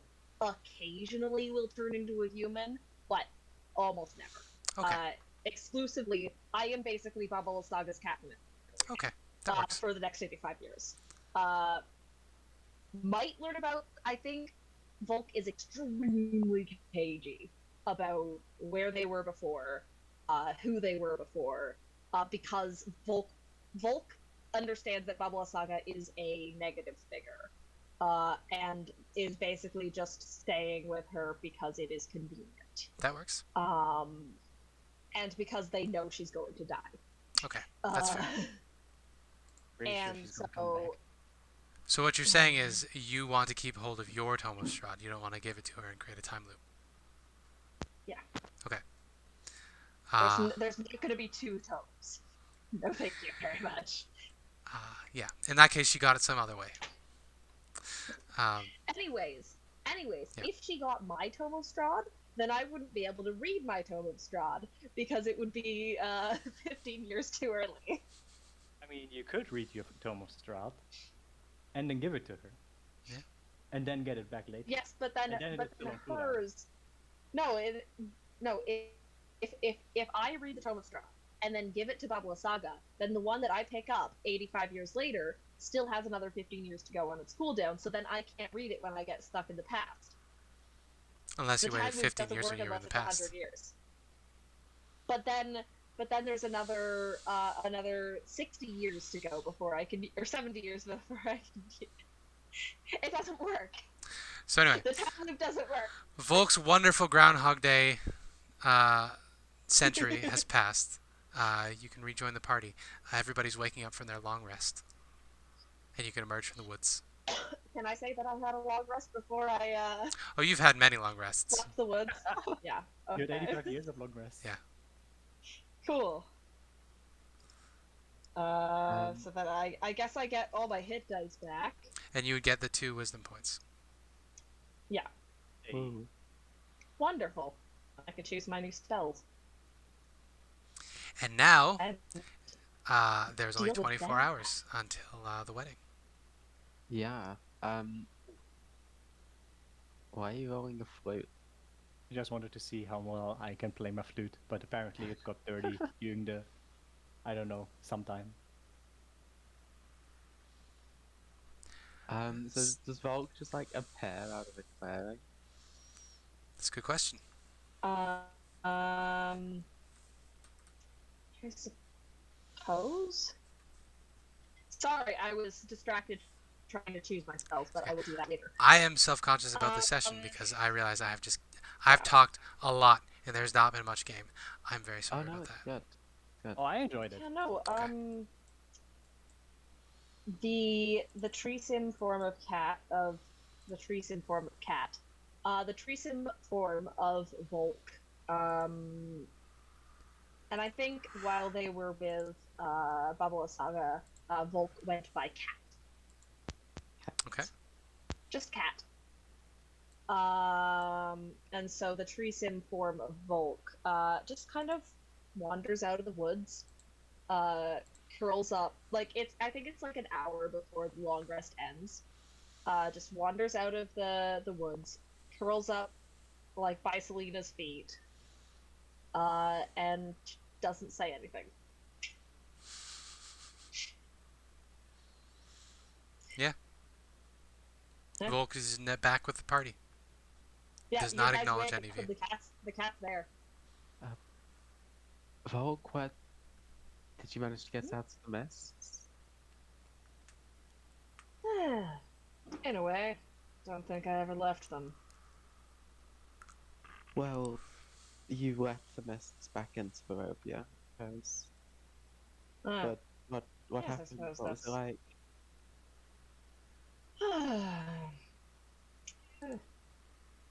Well, how I think I convenient learned that you got patience. got What put in so? the past. Kind of convenient. They said they learned patience. You learned patience. I don't think Volk is quite as much of a pyromaniac now.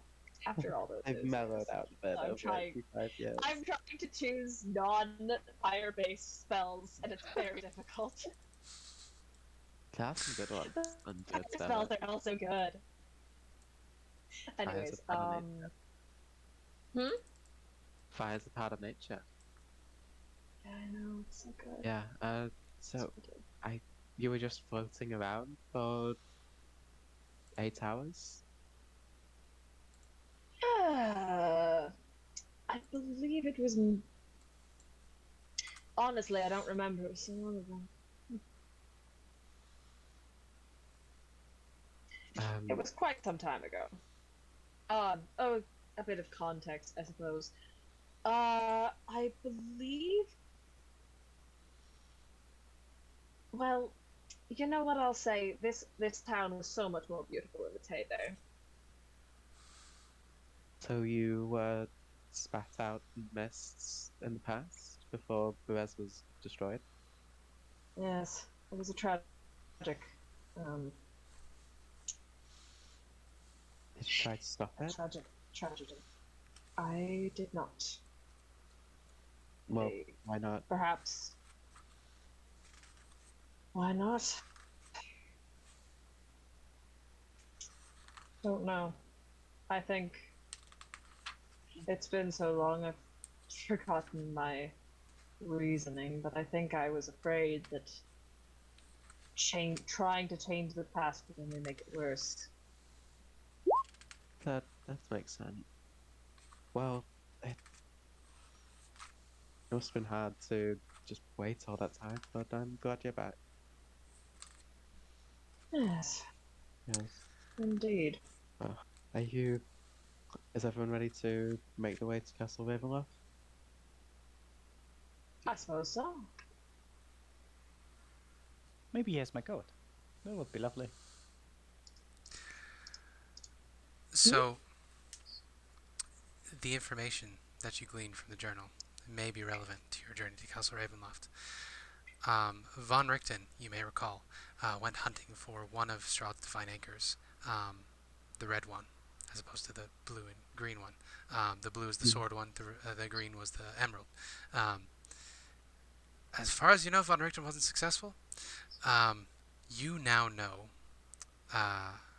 Volk, that when Strahd killed his brother to complete the ritual to ascend to become the avatar of Vampire, Strahd kept Sergei's heart, and he built a structure around it, pouring all of his regret and sorrow into it, and created essentially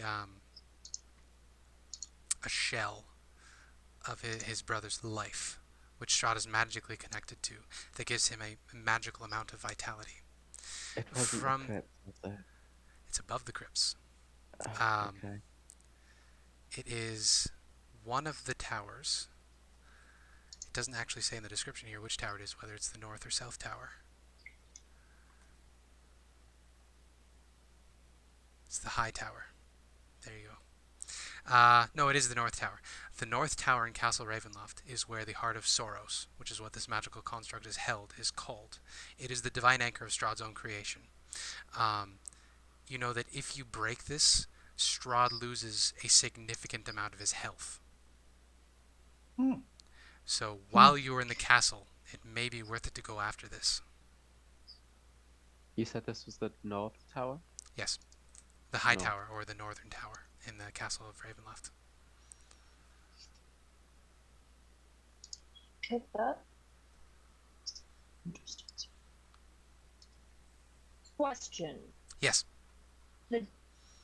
For the purposes of preventing, let's say, a vampire's regeneration, does the daylight spell count as daylight? No. Okay. It very specifically doesn't. There's a very specific thing that says, hey, here's a daylight spell, and this one can be cast as daylight. Like, special thing. If you do manage to land radiant damage on a vampire, they will not be able to regenerate for a minute. Yeah, which is why Moonbeam is such an important piece for me. Mm-hmm. Yeah. What other insights? I think the psychology of Strahd is what you would really know. But you know that the Heart of Sorrows is going to be essential to winning a combat with Strahd, because it will cut his health down significantly. And it is going to be well guarded in the North Tower, but it is something worth pursuing. That is the secret that you glean from the journal.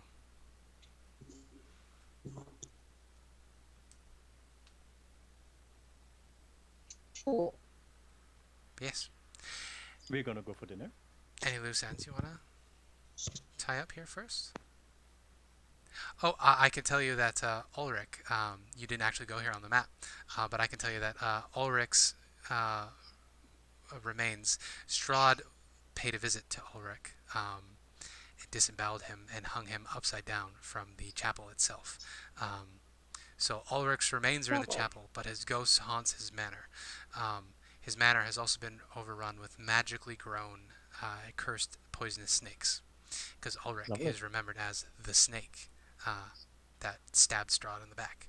So Ulrich's ghost remains there in perpetual torment, regretting everything he did in life. Yeah. I feel like, Volk mostly stayed away from here. Not a pleasant place.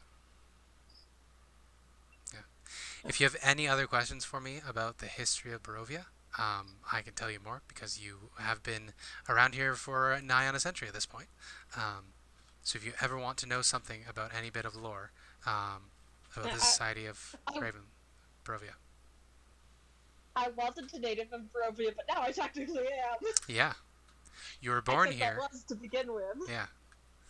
You were born here, you came back and lived here. Good grief. Folks, wacky adventures of good time. Volk's wacky adventure. Yeah. You do know that when Marina was murdered, Strahd changed in a way he hadn't previously. He became significantly more cruel and hopeless. His approach changed. He's been a lot meaner since, and that is the reason why the Keepers of the Feather were founded. Because since that one, Strahd has been a lot less charitable to the people in Barovia. Yeah. I'm definitely curious. I'm not sure whether Volk will try it, but I'm definitely curious to see. Curious as to what Strahd's reaction would be if Volk took on the form of Dr. Elvier and Dr. Elvier? greeted him as Vasily von Holtz. You're Like, certainly welcome to do this thing. come on I'm side. not sure whether I'll do it, but I'm definitely curious to see I'm definitely curious as to what the reaction would be, so Alright. I might do it. And by I'm curious, I mean Volk's curious. They've been thinking about it for 85 years. Yeah. So. Because I think Volk definitely tried to be like quite courteous with Vasily, like knowing this man was Strahd, being like, basically inviting him in before he asked. Yeah. Having some weird insights. You would have been struck but being very polite by how much younger Strahd felt and how optimistic he was. He genuinely believed at that point that he could be a noble ruler, that he could live amongst his people, and that he could have a healthy love with somebody, as long as it was outside of his home, as long as he went to them, he thought he could do it. But the disaster in Berez broke that last little shred of hope that he had. Yeah, I think Volk definitely regrets not interfering. At the time, it seemed like the wisest idea. But, like, a lot of people died, and, a part of them will always wonder, if I had stopped Ulrich, would things be as dire today? They might not have been, but I don't know. Volk doesn't know, and they're probably gonna grapple with that for a long time. Mm-hmm. Because once again, it was, Volk made the wrong decision, and a lot of people died. Just like that flashback to the Feywilds. Yeah. Oh, so, to represent your time with Baba Lysaga, could I get 2 insight checks from you, please? Things that you may have learned from Baba Lysaga. Insight. Yeah. Insight. The first one will be lower because it is an easier thing. Okay, you don't quite get that. You know that Baba Lysaga was keeping herself young by performing rituals with goat's blood? I didn't get neither. That works. So you know how, what Baba Lysaga was doing to stay young, but you didn't, in the time you spent with her, manage to learn that process yourself. So you don't have the secret to eternal youth. Yeah, I don't think Volk wants that secret. No. Anyway. With the 9, you know that Baba Lysaga was able to use the stone circles spread throughout Barovia to basically teleport. That is not something usually possible in Barovia with the way the mechanics work. You cannot use plane shift or anything like that. For whatever reason, Baba Lysaga was able to use the stone circles to do that, but you never figured out how she did it. No. I think one other thing. I think Volk tries their best to unobtrusively prevent the deaths of some ravens, if possible. You can certainly try. Yeah.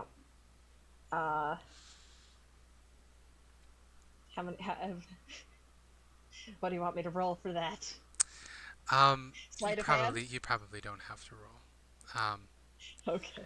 You will not have an impact on the times in the presence, especially because Baba Lysaga would be any were-raven she catches a hold of, she immediately kills and consumes. Ravens she hates, but she's a little more lenient with. She mostly uses them for potions. But so you could definitely save some of them without much issue. Yay. So I guess the keepers of the keepers of the feather would have legends at this point then of the friendly spirit cat of the woods. I think in honor of the ravens, Volk takes on the appearance. At some point, Volk takes on the appearance of a black cat with raven's wings. Okay. The death cat. Yeah. All right. but the both the fur and the wings shimmer a deep blue in the light, just like raven's feathers. Any other last preparations? I think I'm going to end the session a little bit early because I'm well out of prepared stuff. Out of stuff. And we're going to be running to the castle next, and I would like to do the castle with as many people here as possible. Sounds reasonable. So, any last minute stuff you want to do? Any questions for me? Can you put us on the world map real quick? Yeah. Pretty sure that we don't have time for anything, but... My apologies, this session has been so not very D&D. It was fun. I enjoyed it. It's mostly been me stumbling through lore stuff that I knew was going to happen. I didn't know how it was going to come out, so I'm trying to make it work. Alright, we can get rid of the comments on that town. So we are here. I guess the only place would be Ember Temple, and then we would most likely not... I don't think we have time to get to the Ember Temple. Yeah. We have 24 hours. Yeah. The next dawn, as it were, is when Strahd and Irina are going to be wed. That's right. Castle Ravenloft or bust. I'm curious what will actually happen, because Irina will not do it freely. It's true. And I think Strahd's whole point is that she should do it freely.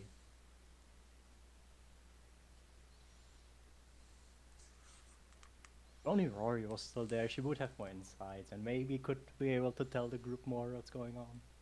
But no. I have Rory's journal.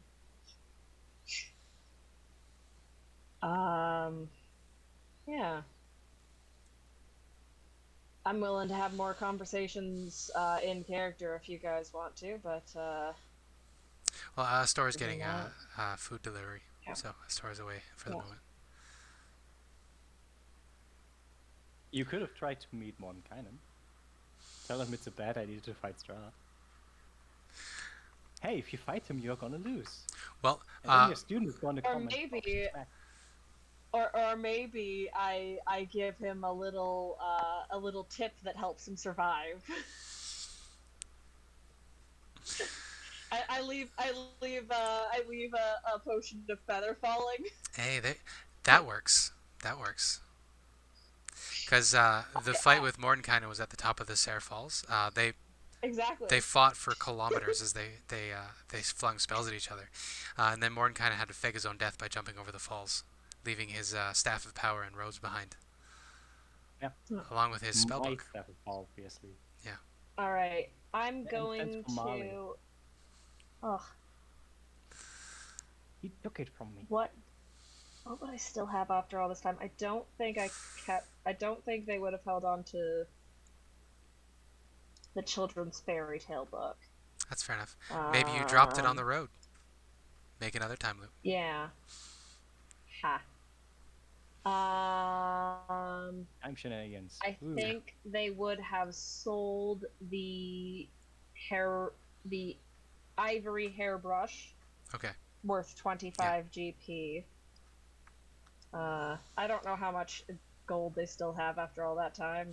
They spent most of it as a cat, so most of their inventory is unchanged because that works. They spent most of the time as a cat. That makes sense. I'll just say that it's unchanged, other than dropping the fairy tale book. Yeah. So you hang out. You have an evening talking and spending the last little bit of your time together before heading off. There's lots of team bonding. It is wonderful and beautiful. So beautiful and wonderful and heartwarming, in fact, that we won't bother describing it for the sake of the story. We'll just know that it's there. Yeah, that's all good. Oh, I guess Celina and Volk can talk about the Feywild. Yeah. Because Celina spent like 40 years there. Yeah, no, this is the first time they've actually interacted. They kind of never did that before. No. So, you're an interesting creature, aren't you? I guess. Ears and tail of a fox? body of a mortal. Well, Foxes are immortal. They were gonna say human, but she's not quite human. thank you very much. I know my ears are not very pointy. I'm still a hatter. No, they basically refer to all humanoids as mortals. What are you gonna do? Well, in the end of time, we are all mortal. Kinda. Yes. Well, I guess I'm gonna add another century to my lifespan. And I don't look a day over 30. 30 is a good age. I agree. Yeah, Usually go for 30 for my clones. It's the right amount of adult and young. So I hear you spent some time in the Feywild. Oh yeah, I've been there a couple of times. Or rather, you have the aura of one who has spent some time in the Feywild. Yeah, the last 45 years? I think it was 45. Time I kind wonder of if we ever together. encountered each other. Want to roll a luck check to see if we ever encountered each other in the Feywild? Oh, we can. Yeah. D100, if it's... I'd put it at like a 10% chance. So if you get within 10% of each other, you ran into each other. No. Feywild pretty big. Ah, darn. It's a pretty big place. I was mostly in the forecourt, so... I mostly spent my time in the wilds. I mean, it's all wild, but like the really wild parts where it's just. Oh, the one in the center, yeah. Yes. Yeah, I was there for a bit and then I got lost. And that's how I got, well, these. And she points at a fox ear and tail. I think they're rather fetching. They They're look quite good nice, actually. I mean, the ears are kind of weird. They're like there, but not really. They're like... And then she just grabs the ribbon. They're more like spiritual, less physical. But Astral, if you will. You're You're a star fox, if you will. Hmm? You're a star fox, if you will. Ah. The 1.64 was the best. Yep. I played the game too much. I'm certainly an individual who enjoys the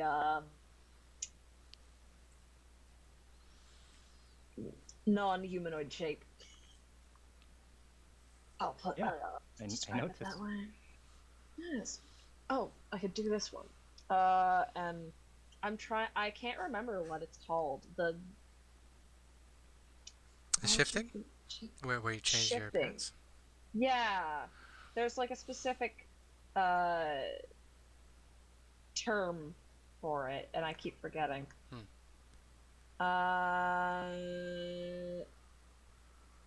Racial traits. Shape change. Shape change. So Volk thinks for a minute and then shape changes.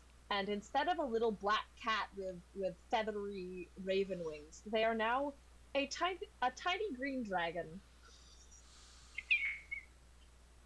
Aw. A tiny little green dragon because it has a tail, wings, and four legs. So it's the same arrangement of limbs. Mm-hmm. And this tiny little green dragon hops up into Celina's lap.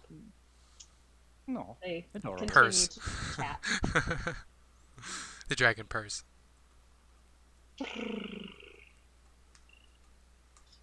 Mm-hmm. I think... Well, I know what a preacher is up to during this.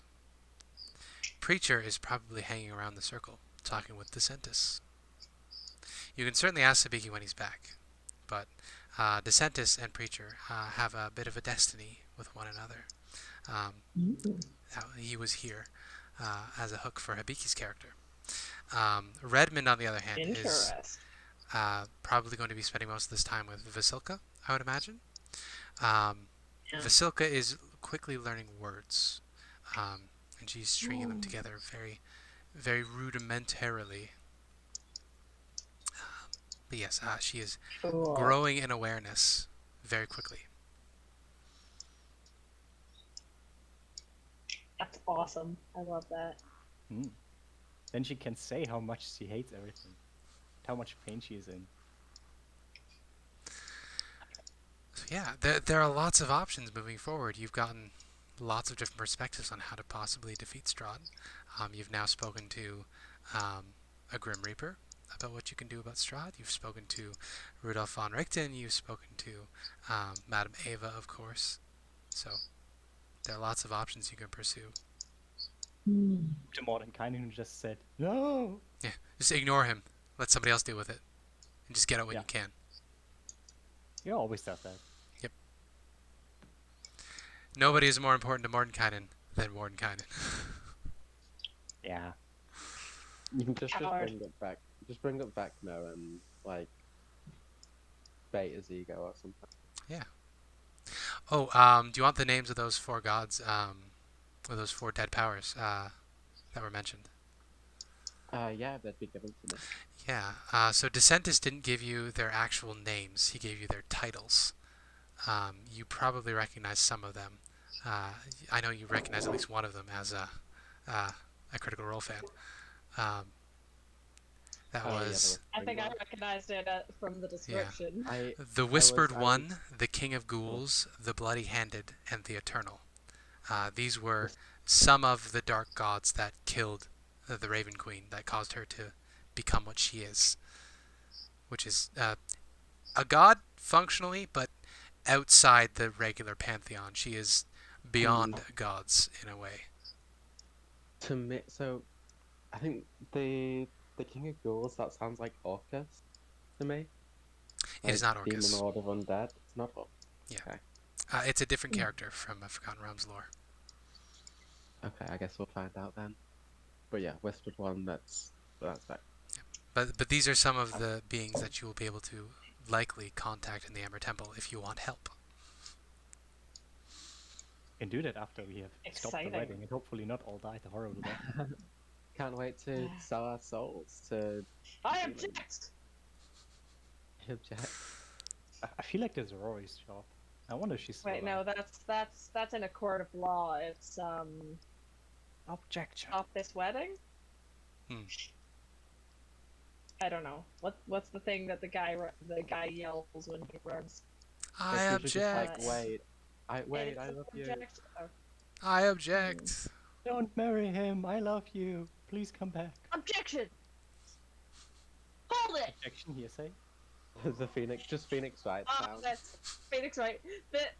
Yep. One of the Critical Role Halloween episodes where they all dressed up like characters they voiced, and Sam dressed up as Phoenix Wright and had a little cardboard objection.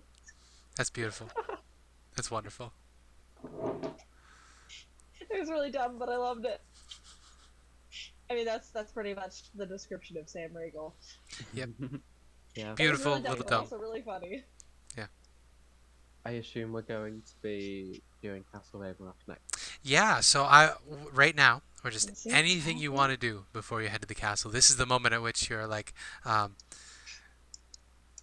you will not be able to save your game if you progress any further. In a Final Fantasy game, this would be the point where you're like, this is the point of no return. After this, you can't backtrack. It'll take a long time. Make sure that you have enough time in between.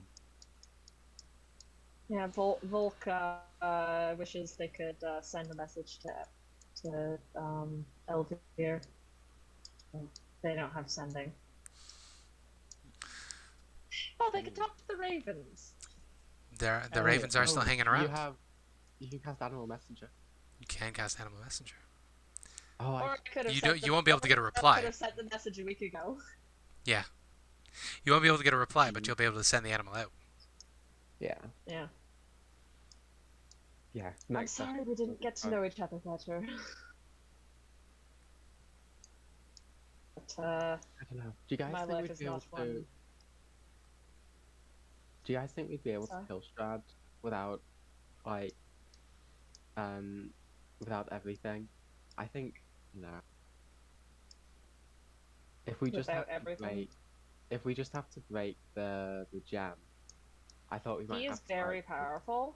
Yeah, he's very He is powerful. You're right. he's very powerful. I don't think we are capable of murdering him.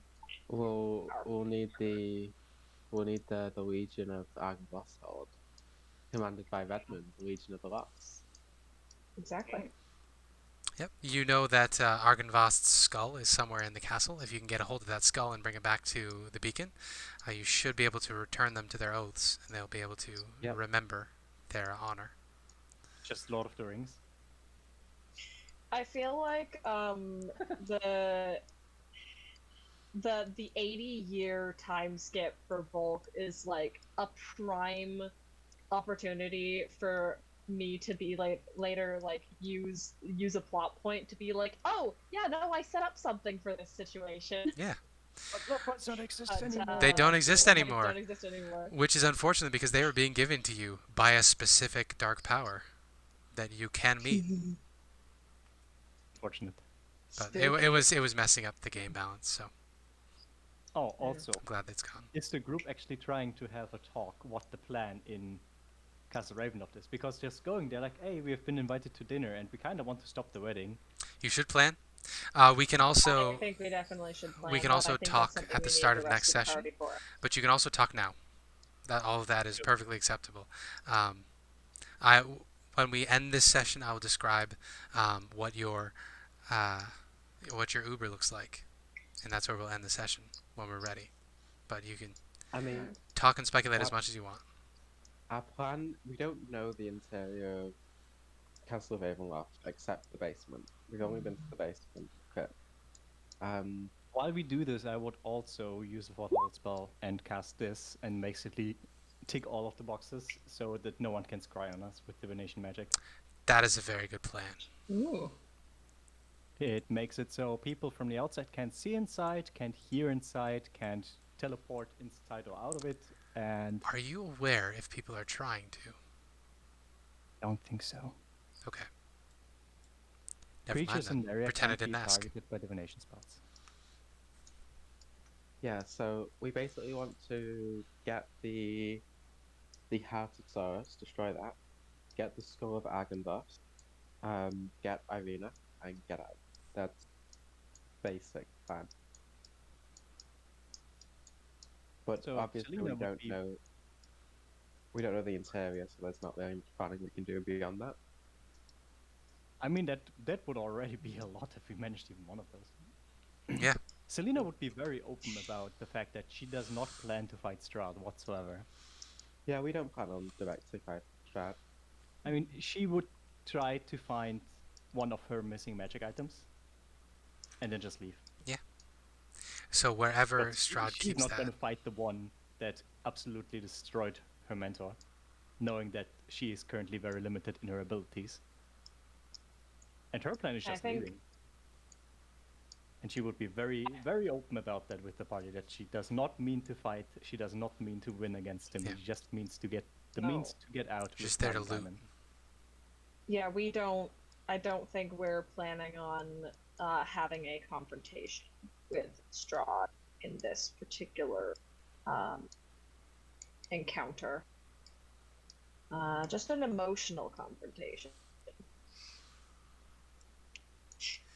Do the people know how they are supposed to act on High Court? Because I feel like there's a couple of people in the party that would... Etiquette lessons. This is what we needed Elena for. But she's gone now. I'm pretty sure Celina would be able to do that as well. After I don't think Volk can learn how to behave properly. Well, worst case, just don't talk. Well, Volk is a tiny dragon. Hey, we've all been at a fancy dinner before. You only ate a little people. We only ate a small amount before. I believe Volk spent most of that fancy party as an animal as well. That's true. That's true. Convenient. Yes. The people that could have told seems to be Rory their what she default is. state. Unfortunate. Celina never met Rory. Nope. She could tell her a bit, but not much. I would make you roleplay that conversation. Yeah. You just gotta like to net it out. Now Make it more roleplay with real, yourself. Exactly. Play with yourself. Mm. Yeah. No. But yeah, Celina's original idea was just be there for like 2 sessions and give players a bit of insight about things. And in the end, all she did was go to Red and be like, oh yeah, you have like a lot of people in your head. You should do something about that. Because she kind of didn't get the chance with any of the others. Have you tried not having ghosts in your head? I don't Did know. you try turning your head off and on again? Then he was fine after that. He's cured.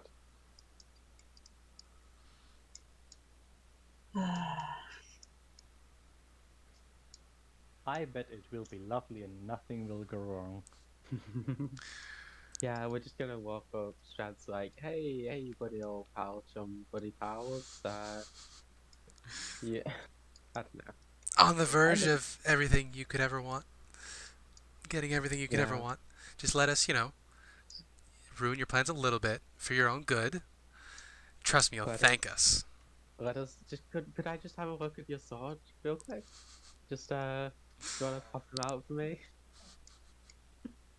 Yeah, I'm currently trying to gamble with deciding whether or not Volk is going to try to do the whole be the doctor that was in the town. Because I as a player am like, that could be really interesting, but it could also be very dangerous. Yeah. You also know that Strahd is susceptible to this sort of manipulation. Red's done it a couple times. Rory's done it a couple times. Gotten to him and caused him to make poor tactical decisions. He is an emotional wreck. Yeah, no, like, You're not smart. like the thing is, like, my idea of doing it wouldn't be to harm him emotionally. It would be to essentially be like a I see you moment. Like, I know you're in pain. I'm so sorry that I didn't do anything to stop it. Like, did I see, like, like, trying to express in a way, like, I didn't know how things were going to go down. I didn't realize that she was, I didn't realize that, what's his name was gonna kill her. I'm not sure whether it's going to be, I traveled back in the past, spoiler, or I've been here the whole time. Yeah, no, it's definitely an interesting situation that I'm excited to explore more. Yeah. I'm curious how the dinner is gonna go, because I'm imagining the wives will be there. Most likely Irina. I wonder, that would most likely include fake Rory. Maybe. Or she will be busy with other things, who knows. Yeah. I think that Volk's slight obsession with Rory as, like, this is my anchor point is gone now, because 85 years is a long time. It's true. Basically Rory's presence was essentially Volk's anchor point to sanity. Because Volk, as we know, not the tightest grip on sanity. But I think they would have had to figure out how to be sane without her. And so I don't think their reaction to Ghost or Shadow Rory will be what it would have been out of this. This 85 years has definitely given me space to develop the character slightly, at least. Not too much. I'm imagining the group coming into the big dinner room, Strahd in a ginormous chair at one end of the table, and behind him there's just a upside down cross on the wall with Rory nailed to it. Yeah. Oh yeah, Cool. your friend is That would already be here. Yeah. Lovely. that'd be brutal. That's That's one way. That's one terrifying. way Strahd can nail Rory, for sure. Yeah. He got the fake one, and he doesn't like the fake one. He wants the real one. She failed him. She failed them, did she? Oh wait, no, I'm thinking of Redmond. I'm sorry. Redmond is the Yeah, one. Redmond Yeah. Shadow failed. Redmond shadow failed him and is currently wandering through the castle. Fake Rory has done everything she was meant to do. Quite well, I would like to add. She never fails. Spooky. It's all according to plan, always. Of course. Spooky. Mm.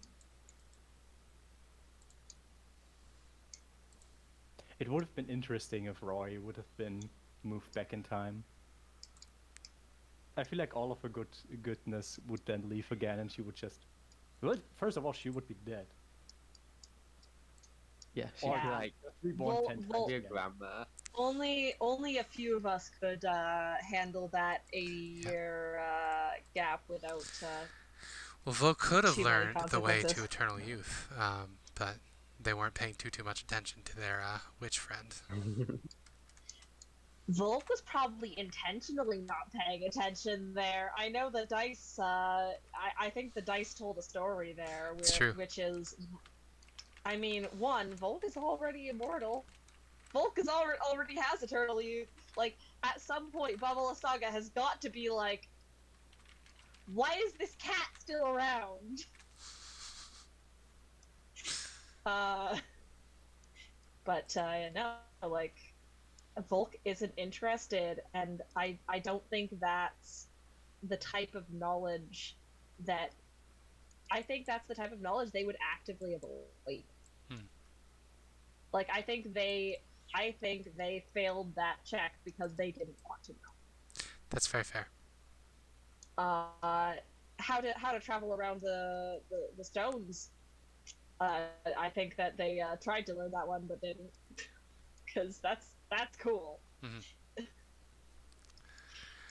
But unfortunately, Yeah. The dice said no. Oh man. Trying to remember what the group actually knows about what's going on in the castle, because I know some things that the group doesn't know, You do. especially about like arena's location and stuff like that. Exciting. Because Rory got more insights after she left the group.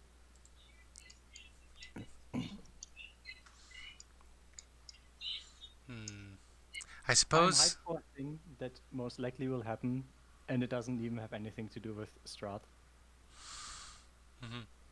Doesn't even have to do anything with the group either. Lots of stories are coming to their conclusion. I mean, there's two Rorys, so There's two Rorys. basically the conclusion of that, and then I will see if my poor little tiefling will have a happy ending or not. I suppose if you guys feel like hearing me talk more, I can read the journal if you would prefer to hear it that would rather be than nice. read it yourselves. I more or less borrowed this from a campaign that somebody ran at one point called Alberon's Mistake. This is much better than the official version of the Tome of Strahd, so I tweaked it to fit my version of events, but special thanks to that DM. Oh yeah, sounds sweet. I wouldn't mind. 7th day of autumn, 767. Most men walk through life and do not realize they are already dead. They slouch along with blank faces and empty eyes, trudging towards their deaths, with each step they take leading them closer to their graves. I look at them and they see only corpses. It is only perhaps 1 in 100 who have a spark of life within them, who have the will to shape the world to their will. And if these other men, these slouching automatons, move only towards death, making no mark on the world other than the marker above their grave, what does it matter when and where they end? Is it not the right of those with the true spark of life, the true will to change the world, to make use of these other men's lives, of their deaths? They will die either way, but a man with a true will can give those deaths meaning, and can create a better world for those who are yet to come. Is this not virtuous? If they exist at all, is this not the will of the gods? First day of spring, 768. For years this world has shown me nothing but ugliness. Hate and suffering and death and the persistent cloud of war hanging over my lands. I feel that I lived for years shrouded by dark mists, never seeing the sun, and it was not until today that its light first shone upon my face. Tatiana is her name. A simple girl of the new blood, without lands or titles or names worthy of mention, but all that falls away in the light of her beauty. It is not only that she is fair of face and of body, although it cannot be denied that she is surprisingly fair, a rose among the weeds of this desolate land. No, Tatiana is not only lovely, she shines with a pure light, a beauty of spirit that I have never witnessed before. Her kindness, her nature, gentle, but at times surprisingly fierce. Her quick mind, and her quicker wit, and her pure joy. She is everything that one could want of a woman, everything that one could want of a wife.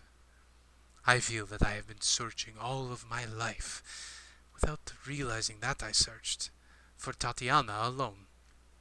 That she alone can fill a void within me that I never recognized, but always felt. And I knew, as soon as I met her, that I would give anything, even my entire kingdom, to have her. 45th day of summer, 768. I ride again for war, and pray this will be the last one that will bind these lands together in my father's name and under my protection. But I ride now with a new purpose as well. Tatiana. I see her face when I close my eyes, and I know that I ride to war to protect her, to keep her safe, to forge a new world for her. Her favor rests always beside my heart. Never have I put much stock in prayers. Men make this world for themselves. I receive only what I fight and earn to keep. But when I remember now that Tatiana is praying for me, I feel I am invincible. I know that a love as strong as mine will not easily be snuffed out, that I will return to her when this war is done. 73rd of May of winter, day of winter, 768. Of all those in the valley of Barovia, one light shines bright above the others. Only one woman is truly worthy to sit beside a king. I would call her a queen, a goddess, a shining beauty in a dark world. And yet, she calls me elder, like a brother. When I look into her eyes, they reflect another name. Death. She sees in me the end of life, the death of the aged. She relishes her youth, like my brother Sergei. Like all children foolish and lucky enough to be ignorant of the darkness of the world, she loves her youth, and I have squandered mine. 81st day of winter, 768. Women have always loved Sergei more than me. Mother, that simpering, powder-faced courtiers, even the servants. Women love Sergei because he is kind, like a woman. And that is because, like a woman, he has never witnessed the sweet, horrifying, tantalizing darkness of war. He has never sent men to their deaths, has never faced his own death as it rode him down on the back like a dark destier, has never seen the light go out of a man's eyes as this corpse slides the blade of shaft slides from the blade of his sword. Men go to war and become stronger, or they die. Tatiana does not know that when darkness falls and all is lost, when the wolves are at the door, she needs a man by her side. A man who has seen the darkness of war. A man who is willing not only to die for her, but to kill for her. Instead, she has Sergei, and he will die, and then she will die, and I will survive to mourn them both, alone. 73rd day of spring, 769. I have done what needed to be done. She will be safe. She will be mine.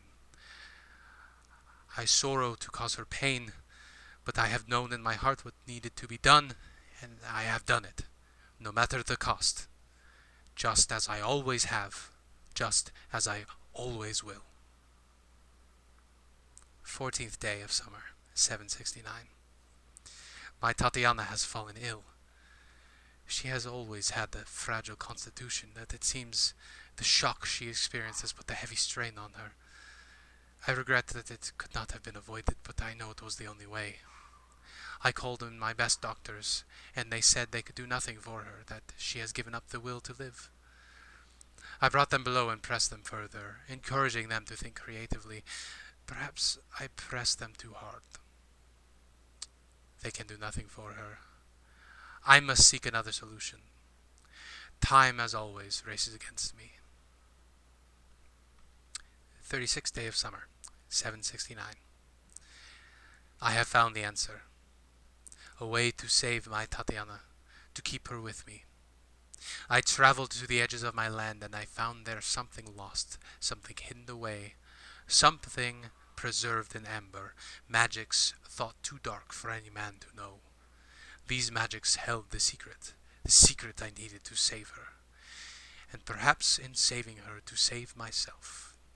My youth has been squandered, my life given for the people, for my land. I have paid every coin that I had and found myself to have purchased a fool's prize.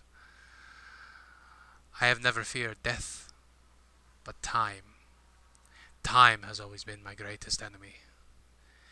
The years slip from me, and as a moment passes I look in the mirror and realize that I have become old. After all I have given, am I not worthy of a measure of time? Time to rest, time to love.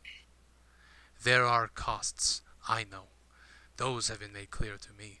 Never again shall I walk in sunlight. Never shall I know true sleep. Food will be but dust in my mouth. Holy ground will be forbidden me as well, but the gods never did me much good. And what are these costs, any of them, beside Tatiana's life, beside her love for eternity? Already my soul is forfeit. There is too dark a stain upon it to ever be undone. But perhaps with more blood on my hands, already too red for anyone to notice the difference, I will be able to keep her with me forever. 42nd day of summer, 769. I knew my memory would hold forever, but I did not know the horrors it would hold. Forever I will clearly see the sight of her body, lying broken and lifeless on those rocks far below. I went to her, and as I reached out, the sky split open, and I heard a dark voice. The promise has been kept. This is not how it was intended. In the halls of Ravenloft below, a woman was giving birth. Twins are lucky, the elves say. And what could be more pure of soul than children just brought into this world with any chance to sully themselves? 2 of them. One for her, one for me. I did not even have a chance to bury the body. The mist swirled down and took her away, and as they did, they closed around me. I could feel them tightening upon my throat. But I also felt something new. a power coursing through my veins. Strength, vitality. No! I roared and I reached out and tore the mists. As her soul tried to float away from me, I tied it down. I tied it to this land. If I am trapped here, then so is she. It may take me 1 year, it may take me 1,000, but I will find her. I will bind her to me. I am here for eternity, and so is she. We have all the time in the world. 7th day of winter, 1028. I have come to know my new life. As the years passed by, wearing down the land, reshaping the world, but never touching me. Vampire is my new name. Still I lust for life and youth, and I curse the living that took them from me. Even the sun is against me. It is the sun and its light that I fear the most, but little else can harm me now. Even a stake through the heart would not kill me, despite what some will tell you. But the sword, that cursed sword that Sergei brought to this land, I most despise that evil weapon. I loathe it as I loathe the sunlight. I have hunted for many years for Tatiana. I have found her and lost her countless times. Yet time and again she eludes my grasp. The memory of her face haunts me, taunting me, tantalizing me. What would it take to finally bind her to me? Long ago my father built the walls of this castle.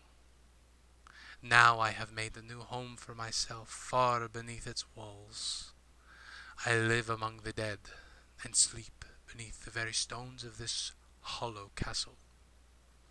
I will seal shut the walls and stairs, that none may disturb me.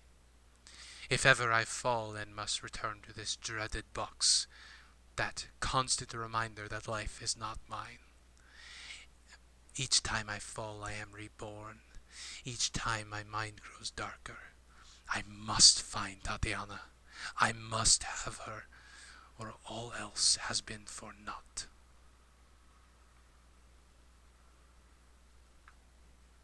And that is all that is legible from the book. That was great. So there's his coffin somewhere below the basement, sealed shut so no one can get it. Yep. Lovely. And the only thing that can really deal with him is comfort, which we don't have. Well, also lovely. You know the sword can hurt him. Hmm? You know the sword can hurt him. You know he's protected by a magical aura of vitality from the magical construct, the Heart of Sorrows. Yeah. You know he's granted powerful magic abilities. Yep. But there's the one sentence there. I gotta go back and find it. Something about immortality. I have come to know my new life as the years have passed by, wearing down the land, reshaping the world, but never touching me. Oh man, Volk feels that a little bit. Yep. There are also like echoes in there of the stuff that Red was saying in the last session, which is why I was bummed the last session ended so quickly, because we could have gotten to this.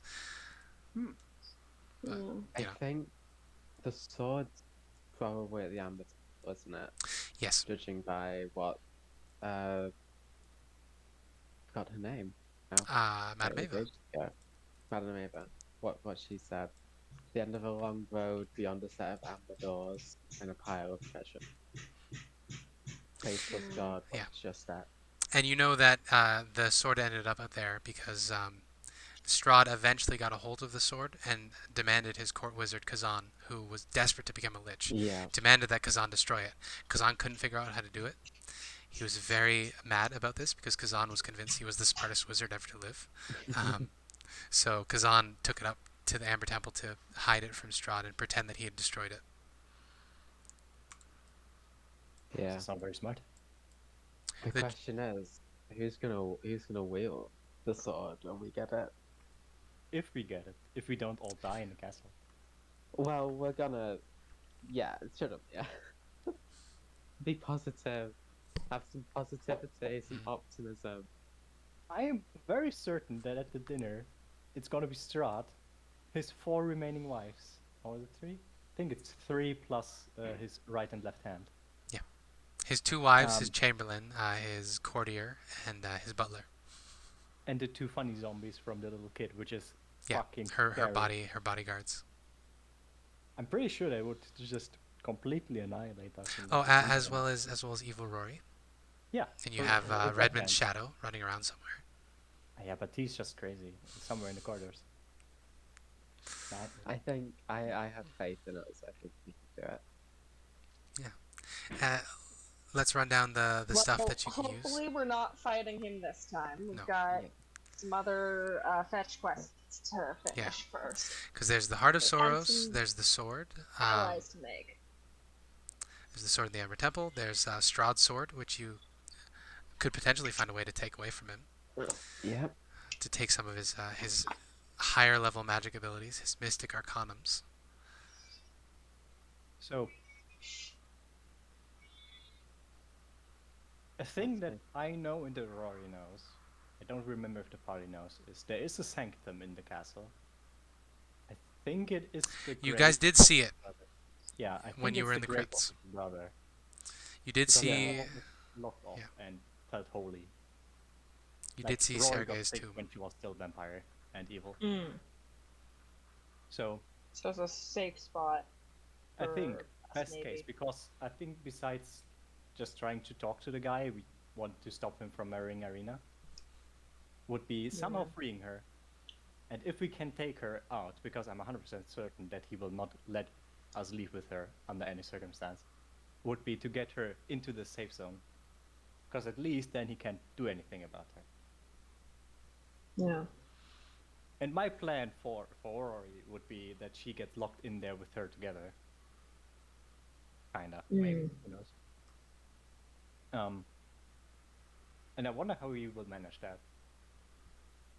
And I guess it depends on if Irina is at the dinner or not. Would be kinda rude. Then again, I don't think he... I don't know.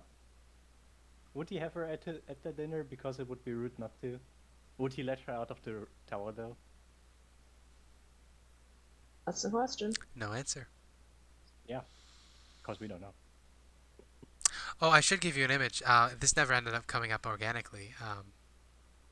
But Rory would have seen Shadow Rory, the meeting that during which Strahd turned Shadow Rory or Mirror Rory into a vampire. He would have been playing his organ in his ballroom. Yeah, Did I tell you this one? You Yeah, wrote where it they to me. danced in front of the mirrors. Yeah. So Rory looked like she was. Well, Rory doesn't have a reflection either, but I mean, she is a reflection of Rory, kinda. that's true. So maybe Oh, that's she interesting. is. Maybe Mirror Rory has a reflection, but Rory doesn't have a reflection. I mean, in theory, Mirror Rory is the reflection of Rory that no one could ever see until That's she was true. born. That's So true. Ooh. But basically, you would have been in a ballroom full of mirrors dancing, and there would be And no no one would reflections. be in the mirror. It would just be your clothes. I'm pretty sure that Mirror Rory wouldn't have a reflection. Because she is the reflection itself. But if Rory and Mirror Rory get back together, Oh, would there's an Rory idea. have a reflection? I really love that scene from the Van Helsing film where they're in the ballroom full of vampires dancing in front of the big And there's only floor to dresses. ceiling mirror, and it's just dresses. It's so good. Like the vampire and mirror thing is always a really cool thing. In So they're one of the Van clothed. Helsing movies, I don't remember which one So- it is. It starts with Van Helsing talking to Dracula and just facing him, and then Dracula shoots or attacks him, and then realizes that he was just standing in front of a mirror the whole time, Yeah. and he's actually behind him. Just shoots him in the back. I think that's pretty cool. Yep. I'm gonna share the scene that I'm talking about. If the dresses show up, wouldn't the suits show up as well? Or are the suits just part of the male I vampire anatomy? I think I'm making up the dresses thing. I'm pretty sure it's just you see I can't remember her name. Kate Beckinsale's character just dancing as if she's dancing with nobody in an empty room. If you guys Those were also not visible. for some reason. Yeah, if you guys are interested, speaking of Dracula, there is a thing right now. It's called Dracula Daily. You can get Dracula emailed to you as it was published originally, Oh, like that's the original interesting. book by Bram Stoker. Yeah, it's been all over Tumblr recently. People have been obsessed with it. So it's like an email list where, because it was originally published in installments of like letters sent Yeah, by the yeah. main character about Dracula. It's quite cool, I think. But I don't know if you're interested in that. You could give it a read. Interesting. Here it is. It's at 2:18 in the clip. If you want to have a look at the scene I'm talking about. I'm gonna stop the So, stream because I think the stream. Yeah, I think we're done. We'll Yeah. describe the carriage arriving next time. That was a bit of a weird session. Huh. Thank you for your patience. That's good. That must have been so